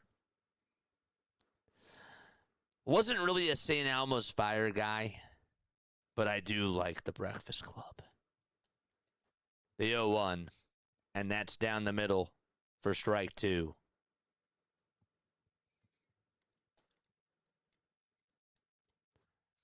No balls, 2 strikes, and here's the 0-2 to Jake Berger. There's a fly ball hit off the end of the bat out over towards medium depth right field. Casey maneuvers towards his left and is there to make the grab. And there you have the second out of the 7th inning. I actually, when I was in college, I was really obsessed with getting posters, and I had posters in my dorm, and one of them was from The Breakfast Club, of course. It was the final monologue. I don't have it memorized, though. I wish I did. The pitch. That'll be chopped foul. The count is 0-1.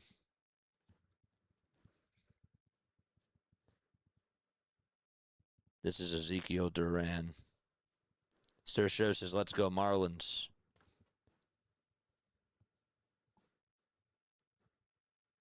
Two gone. 0-1. 5 seconds left in the pitch clock. And the 0-1 pitch. That's in there for strike 2. Phillies are 5.5 games in back of the Atlanta Braves. They're also 2.5 above Miami and Washington. 0-2 pitch. This is going to be floated out over towards shallow center field, but backing up is Edwards, and he makes the catch. Excellent job by Edwards to track it down. He judged it perfectly, and it's time to go to the bottom of the 7th out at Lone Depot Park in Miami. Okay, I'm going to ask you a baseball trivia question, chat. I will ask you a Major League Baseball trivia question, and if you get it right, you will hear this. But if you get it wrong, you will hear this.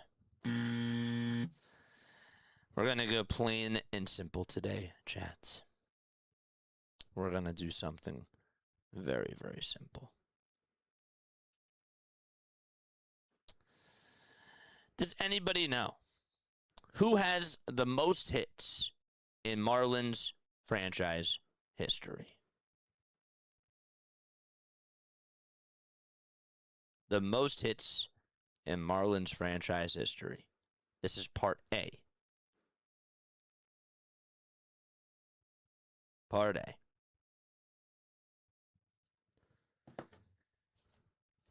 Anybody want to take a wild guess? Anybody? I'm sure that we have people here. Anybody want to guess who has the most hits in Marlins franchise history? Going once. Going twice. Going 3 times. 4 times. That's it. The answer, my friends,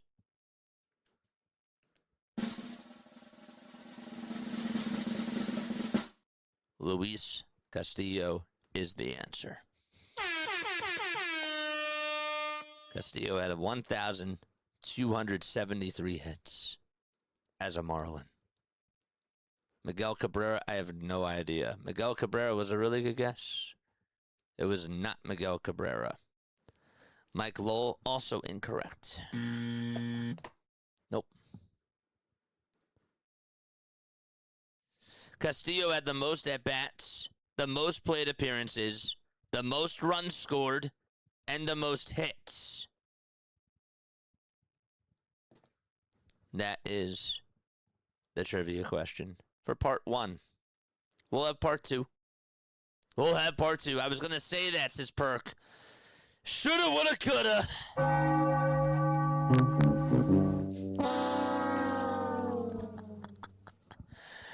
No balls, 1 strike. Bottom of the 7th. The pitch. That's outside for a ball. I try. We'll do another one. 1 ball, 1 strike. Bottom of the 7th. I actually didn't even say that it was timed either, so that was my bad.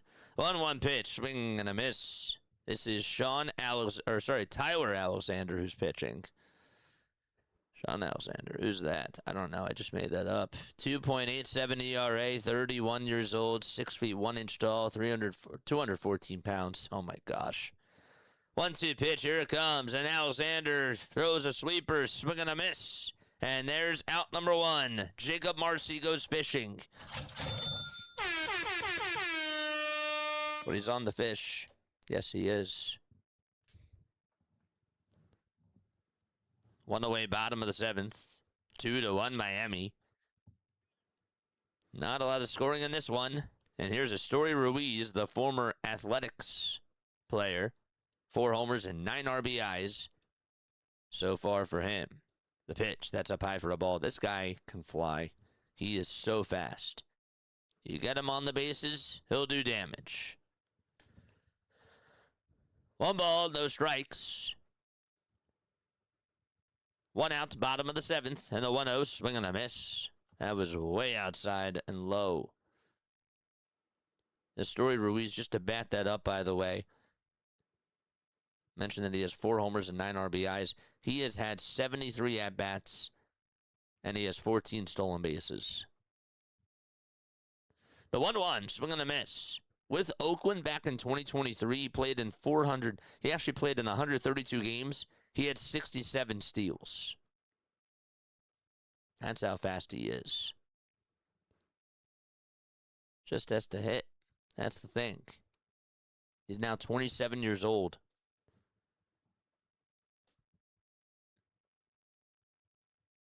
One ball, 2 strikes. Michael Peterson is warming up in the Marlins bullpen.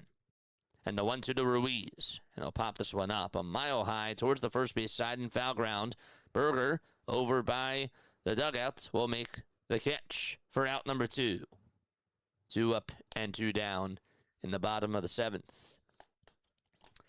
All right, get ready for the next trivia question. We're not going to end on a bad note. We got to end on a positive. Yes, we do. Be ready. Have your keyboards ready. Fire away. Fire those answers away. Mackay is here. Mackay said Castillo. Castillo is right. The pitch. That's in there for a strike, but you got it in way overtime, my friend.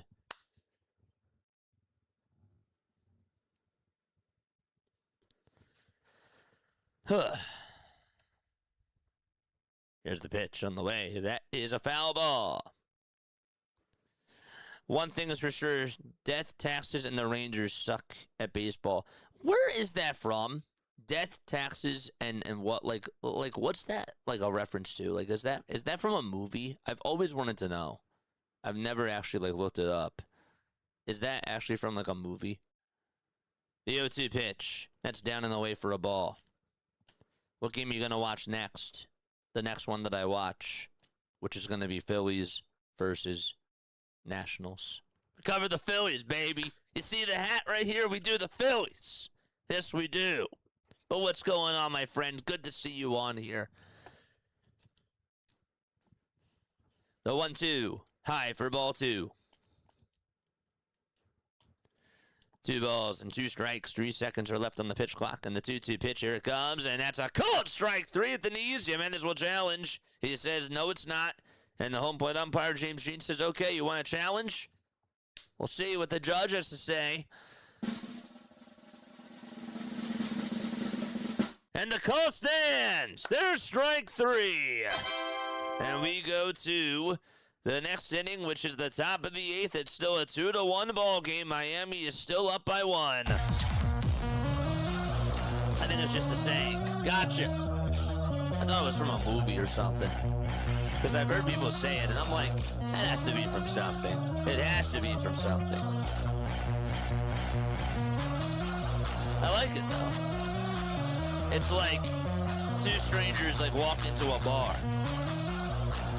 Like that joke. It might not be from a movie. It's just a saying.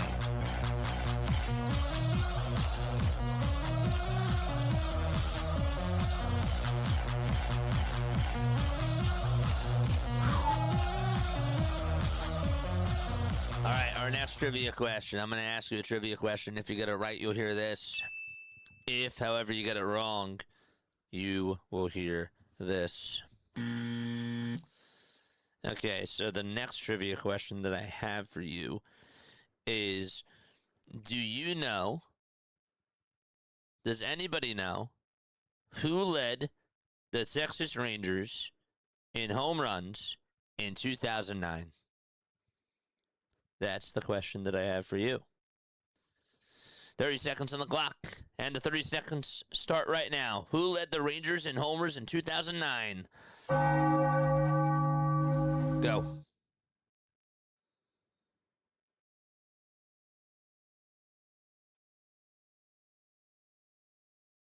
$15 seconds.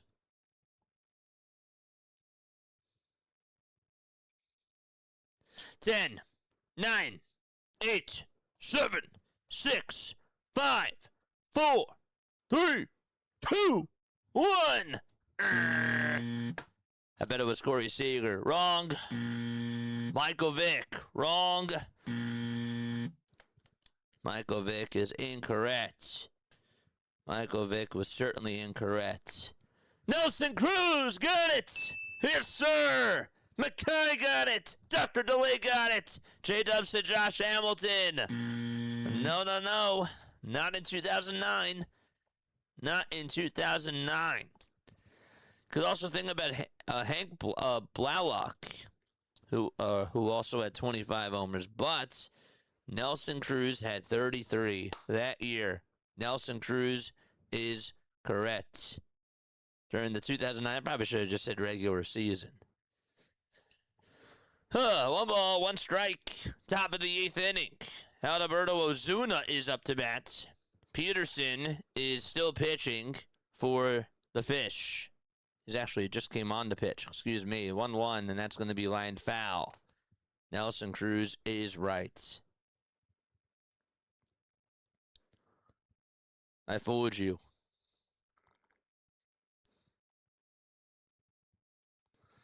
Crazy, I was going to say that too. Josh Hamilton, what a career, though. Really.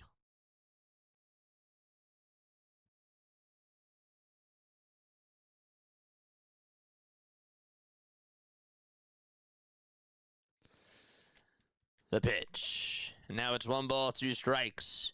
If we said 2010, you would have been correct because he had 40 homers that year. Marlins are going to challenge this call. They're going to challenge. It's 1 ball. It was 1 ball, 2 strikes. And ABS says, you're out, Ozuna. And 1 away in the top of the 8th inning. Good for those people that got it. MVPs in the chat for Mackay and also Dr. DeLay as well. 1 out, top of the 8th. And here comes Diaz, swinging a miss. It was an old saying that was altered. The original was, the only 2 things guaranteed in life are death and taxes. So to emphasize the likelihood of something you add, death, taxes, and the Rangers. Yeah. I get it. I did think it was from a movie. Texas Rangers need to find a new GM. Wasn't Chris Getz their GM, and then he went over to the White Sox? Am I correct about that, Rangers fans? 0-1. And that's a foul ball to Diaz.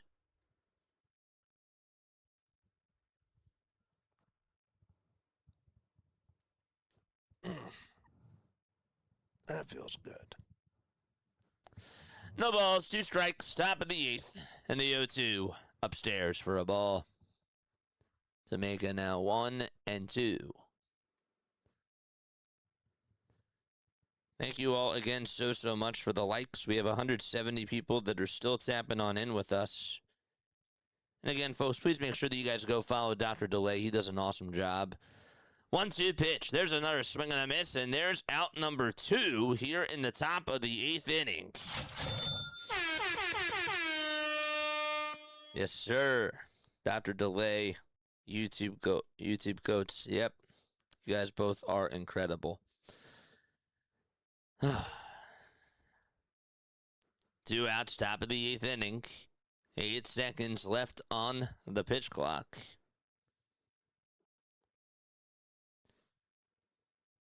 Here's Dr. DeLay's channel. Please go give him a click, and not just a click, a sub and a like would be much appreciated as well. The pitch, that's in there for a strike. Rangers fans, I'm not sure how you guys do it. How do you guys cheer for a sorry team? Well, Swish, my friend, I mean, it's not like the Texas Rangers didn't win a World Series in 2023. You know, I'm just saying. 0-1 pitch, that's in there for strike 2. That's to Justin Foscue. I mean, that there have been teams that haven't won a World Series in like 100 years. So if you're going to say that about the Rangers, I mean, the Phillies haven't won a World Series in 20 years. 20 years, I'm sorry. It's been 18 years. What am I doing? 0-2, foul ball.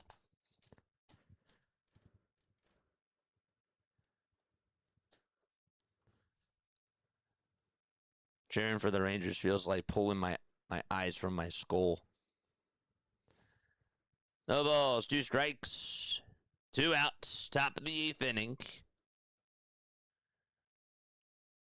The 0-2, and that's outside for a ball.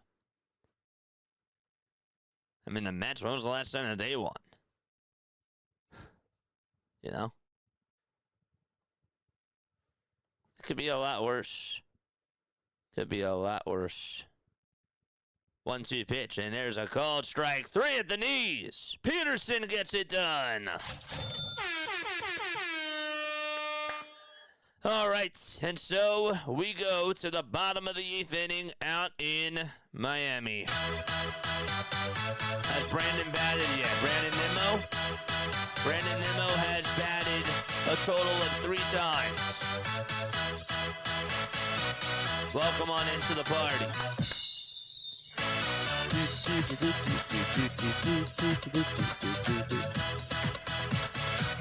Yep. Time for us to go to the bottom of the 8th inning out of Miami. It could be worse. You can be a Rockies fan. You could be.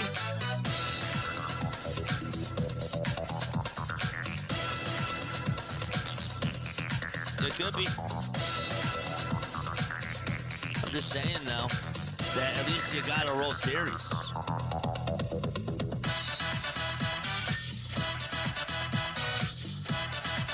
Let's go, baby! What's up, Sam? Give me a fist bump.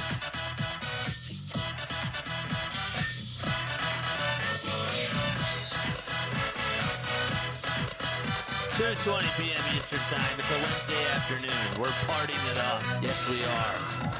Kelly and Mike are here. What's up, Kelly and Mike from Davenport, Florida? Give me an elbow 5. Let's go. Let's say go Phillies. Do we have Rockies fans on here? Yes, we do. They're not here right now, though, but I could take a message for them. But yes, we do. We definitely do have a couple of Rockies fans. We have some Rocky fans, too, because obviously we center our channel around Philadelphia sports. So, of course, we got Rocky fans as well. You know, we got Rocky fans on here, and we also have some Rockies fans as well. And the Phillies are going to make a run this year. Absolutely, yeah. I think that they have a team that has a shot. I'd like to see them try to get another really good starting pitcher and another right-handed bat, but as currently constructed, look at how they're playing. I think that they definitely have a chance. Why not? Why not the Philadelphia Phillies? Why not the Phillies? They frustrate me. I still love them. The pitch, that's outside for a ball as we start off the bottom of the 8th inning. It's looking like a Marlins win today. It ain't over. It ain't over.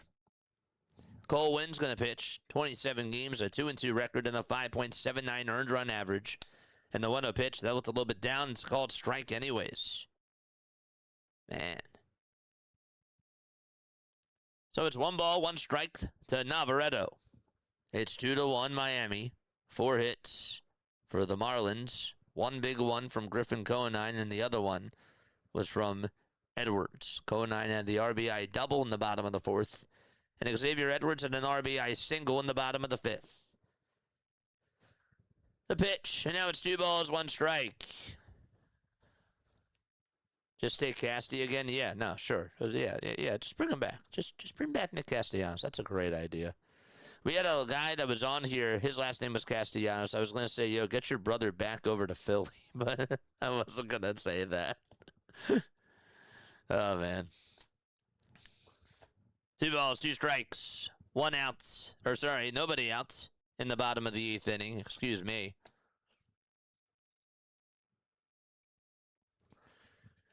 2 balls and 2 strikes. Navarrete in the box. Win on the bump, and the 2-2 pitch outside by a little bit for ball 3.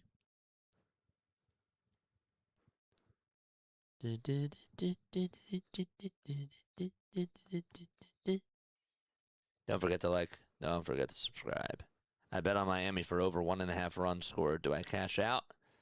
It's up to you, man. 3-2 pitch. That's down for a ball. And so that is going to put a runner over at first base. Do you cash out or do you not cash out? Oh, boy. We got drama. What should our friend do?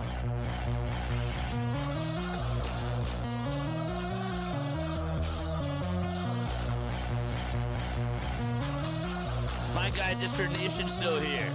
He was making me laugh hysterically with those Corey Seager answers. It's not on today. I'll go support him again, though, tonight. Pitch. And that's taken for a ball to Xavier Edwards. Hit that thumbs up button and subscribe. Let's go! P. Fairbanks is warming up in the bullpen, and he will pitch the 9th inning. He's their closer. Here's the 1-0 pitch on the way. This is going to be lined over to second. The throw back over to first. Not in time. It's a line out over to the second baseman, Foscue. Edwards hit it sharply just right at Foscue. Foscue said, come to Papa. And there's out number 1 in the bottom of the 8th inning. I love it how the catcher just comes out of the dirt on the 3D and then is just like throwing it like from the dirt. It's just the most beautiful thing.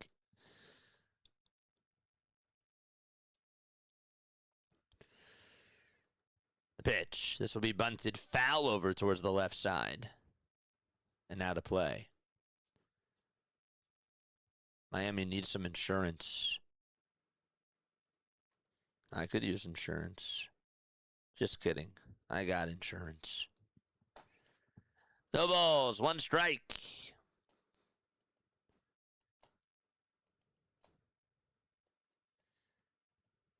The 0-1 pitch. Outside and low for a ball. 100th like. Thank you so much. Don't forget to subscribe either. Do not forget to hit that sub button. It is free. All you're doing is just basically following me. I'm not steering you in the wrong direction. If you do want to become a member, though, that is $2.99 a month. 1-1 pitch in the air, hit out over to deep left field, and that ball is crushed. To the moon it goes. Otto Lopez says bye-bye baseball.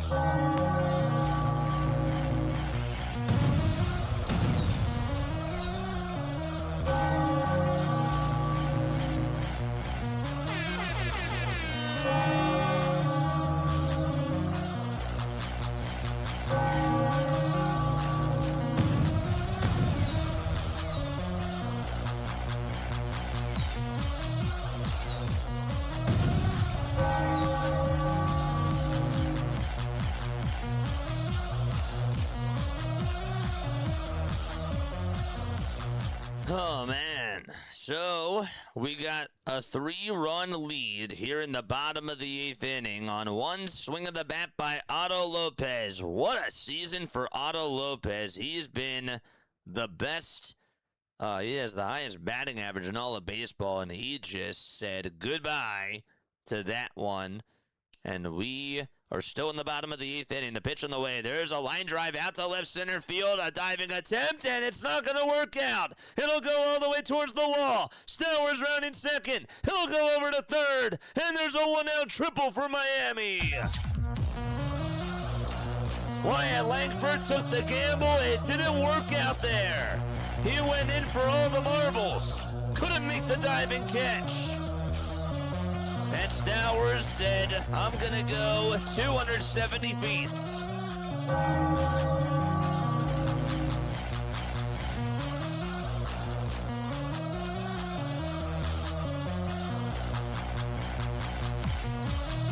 He was having a bad day today, and boy, did he need that.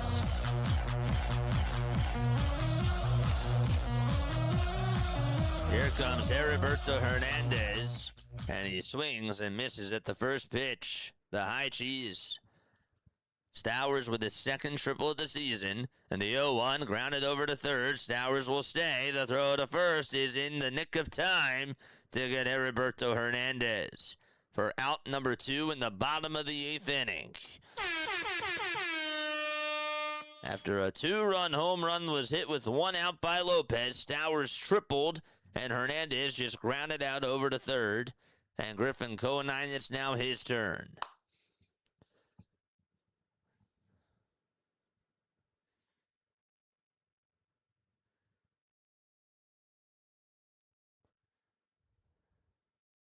That ball hit the American Bank sign. It was golfed, that's for sure. Griffin Conine, who did have an RBI double to put the Marlins on the board once upon a time, is going to come on up once again.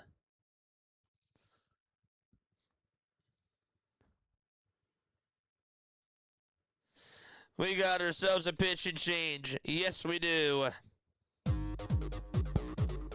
Let's go. Time is at 2:30.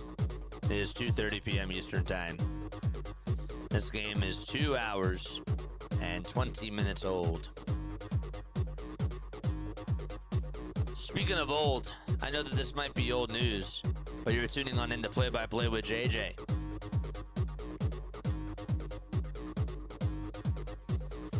Yeah. But you know what? We have a lot of fun on here. Play good music. We call a good baseball game. And we just chill. If you love baseball, if you like good background noise, if you like good sound effects, if you just like a good vibe, come here to JJ for a good time.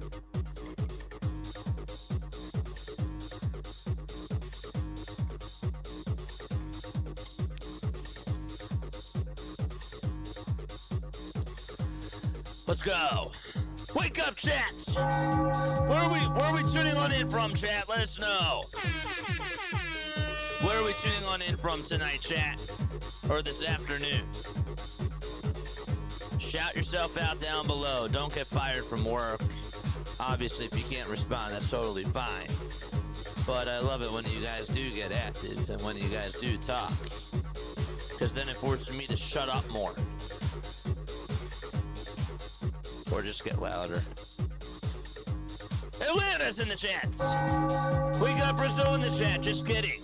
We're rooting for Brazil. But still, shout out to all the people from Brazil. Alright, shut up, music. There you go. Goodbye. The pitch. That's in there for a strike. Robbie Alstrom is going to pitch. Sometimes I do like to just tell my music to stop.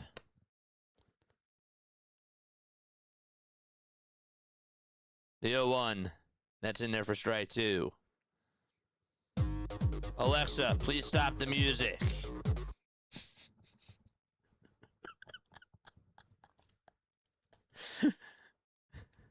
No balls, 2 strikes. Bottom of the 8th, 2 outs. The pitch, and that's outside for a ball.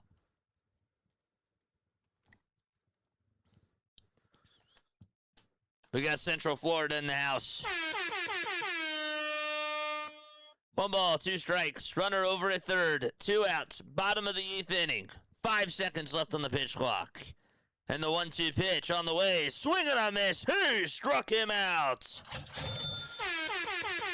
Alexa, turn that music back on.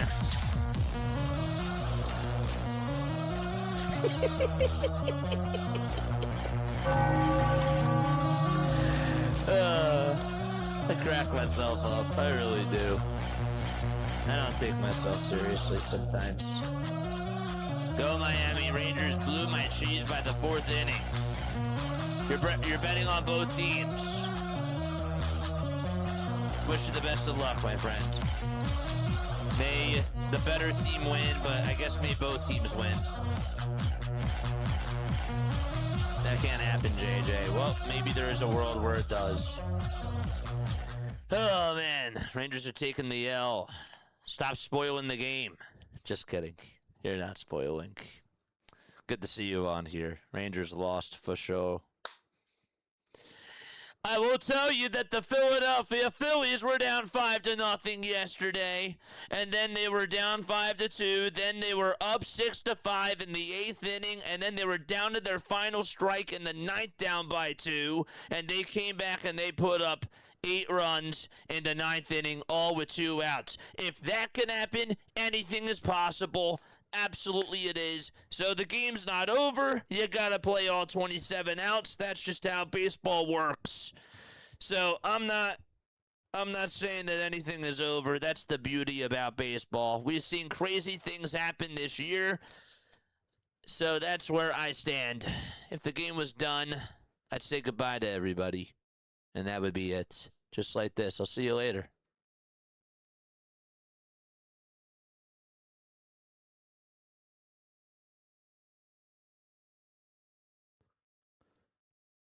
And now we're back.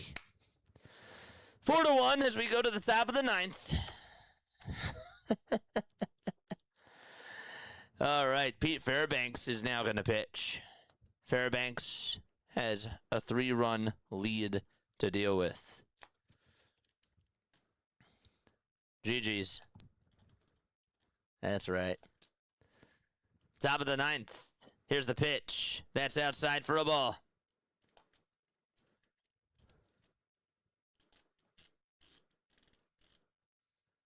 Fairbanks, 25 games, a 3-3 record, and a 6.65 ERA. Honestly, hasn't had a good season overall.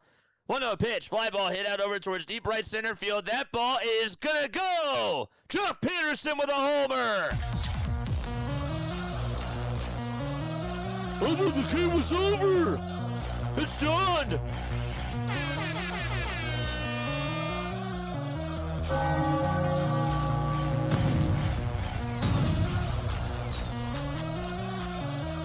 Two in the top of the 9th on one swing of the bat.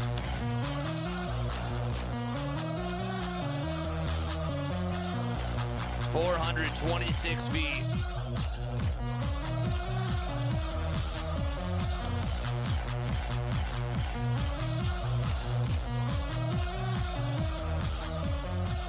And here comes Wyatt Langford to the plate right now. Langford homered earlier. 4-2 now, and the pitch, swing and a miss. 97 miles per hour on the gun. Langford was late.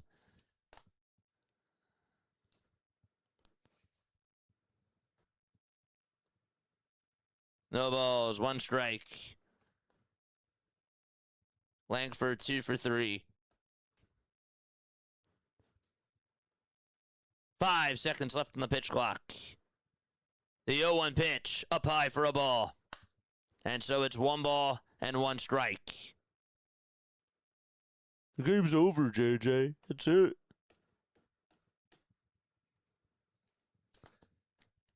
One ball, 1 strike. 3 seconds left on the pitch clock. The 1-1 pitch. Langford's going to pop this one up. It's hit out over towards the right side. First baseman Stowers says, I got it. And he will. He'll make the catch for out number 1. Michael Busch just hit a 2-run home run. He did. And it's Citi Field.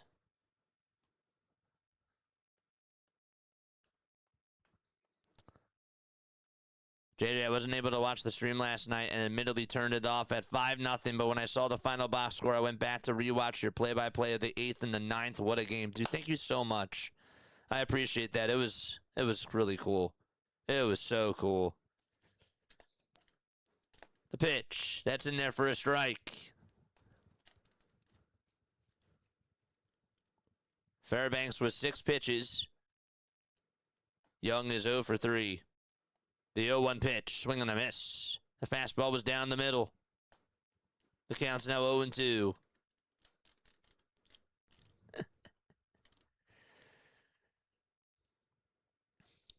No balls. 2 strikes. 8 seconds left on the pitch clock.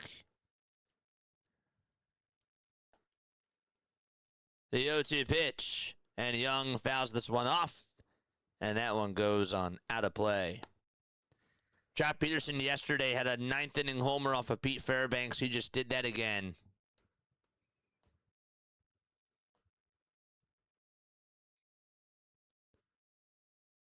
0-2 is the count. 5 seconds left on the pitch clock. The 0-2 pitch, and Young's going to fly one out over to left field, and that's caught for out number 2. That was hit sharply just right at Heriberto Hernandez, and just like that, the Texas Rangers are down to their final outs. Okay, load up. It's over, bro. It's what we said last night in the 9th inning when Trey Turner was up with 2 outs and down to his final strike. And they came back and they tied it and they won. Not saying that that's going to happen here, but you got to play all 27 outs. 2 outs, top of the 9th. Fairbanks versus Nimmo in the pitch. Fly ball hit out over towards deep center field. That's going to go back towards the track, and it is cut right in front of the wall, and the ball game is over. The Marlins win 4-2 and take the series 2 out of 3 against the Texas Rangers. Ring the bell for Miami.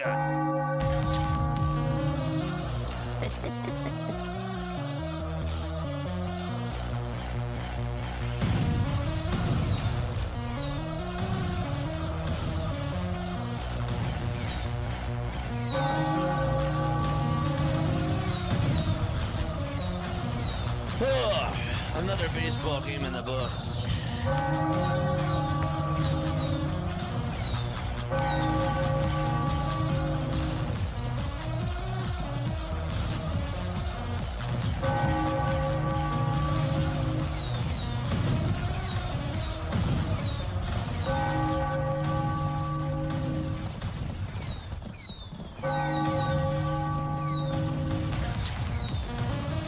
Don't forget to like and don't forget to subscribe.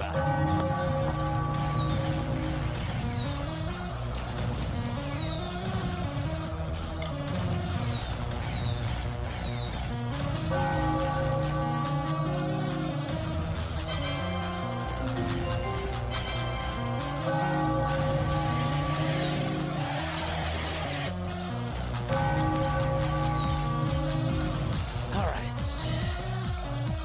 That was fun.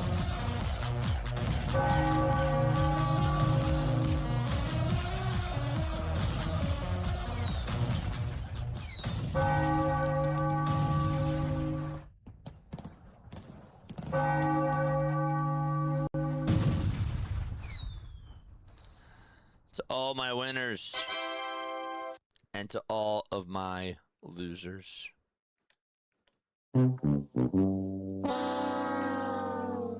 There it is.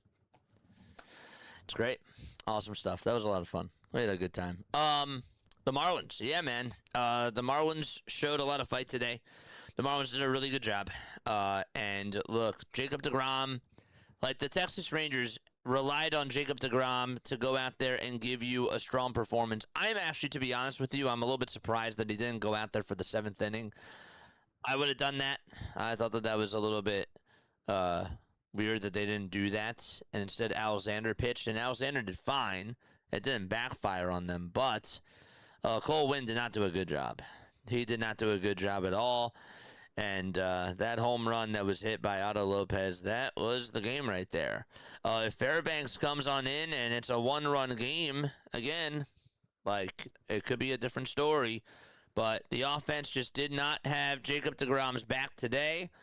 And I just, again, not really surprised that the Texas Rangers didn't put up a lot of runs, only put up 2. But, yeah, just another one of those games for the Texas Rangers where you just think about, like, where they are right now. They have a lot of work to do. They really do. I don't know what their trade deadline goals are going to be, but they're still 2.5 games in back of the Seattle Mariners. So I still think that they probably feel like that they still have a shot in this. Same thing with the Astros. Same thing with the Athletics as well. Like, this division race is still open. It really is. So I don't know where they go. Are they going to buy? Are they going to sell? Are they going to stay put? I just really don't know. I love you all so much, man. I really do. I will be back on later tonight. We are going to do a redirect. So before we sign off, let's see who is on here. Let's double check that right now. Let's see who is on We could do a redirect over to PAS, but I want to see who else is on because we've done some redirects over them. I want to see who else that we haven't redirected over to. So let's double check that now. PAS is on. Territory Jaguar Sinbin. Let's do a redirect over to Sinbin's channel, shall we? Yeah, we'll do that. He's doing the Rangers Marlins. Oh shoot. Okay. Well, he's gonna end stream right now. Okay, so that blows that. Alright, so we'll do PAS. We'll redirect over to PAS. Go show him some love. Go show him some support. We'll be back on tonight. Tonight we got the Phillies taking on the Washington Nationals. They'll look to try to win their second game against Washington in a row. And we'll be back on for that. Aaron Nola's going to pitch. God bless us. Just kidding. Just kidding.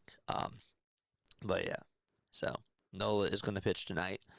And we'll see you all there for that. Laila Tov. Have a great rest of your day. And I will catch you all on the next one. Unless you catch me first. Maybe we'll just catch each other. All right. Enough. Bye.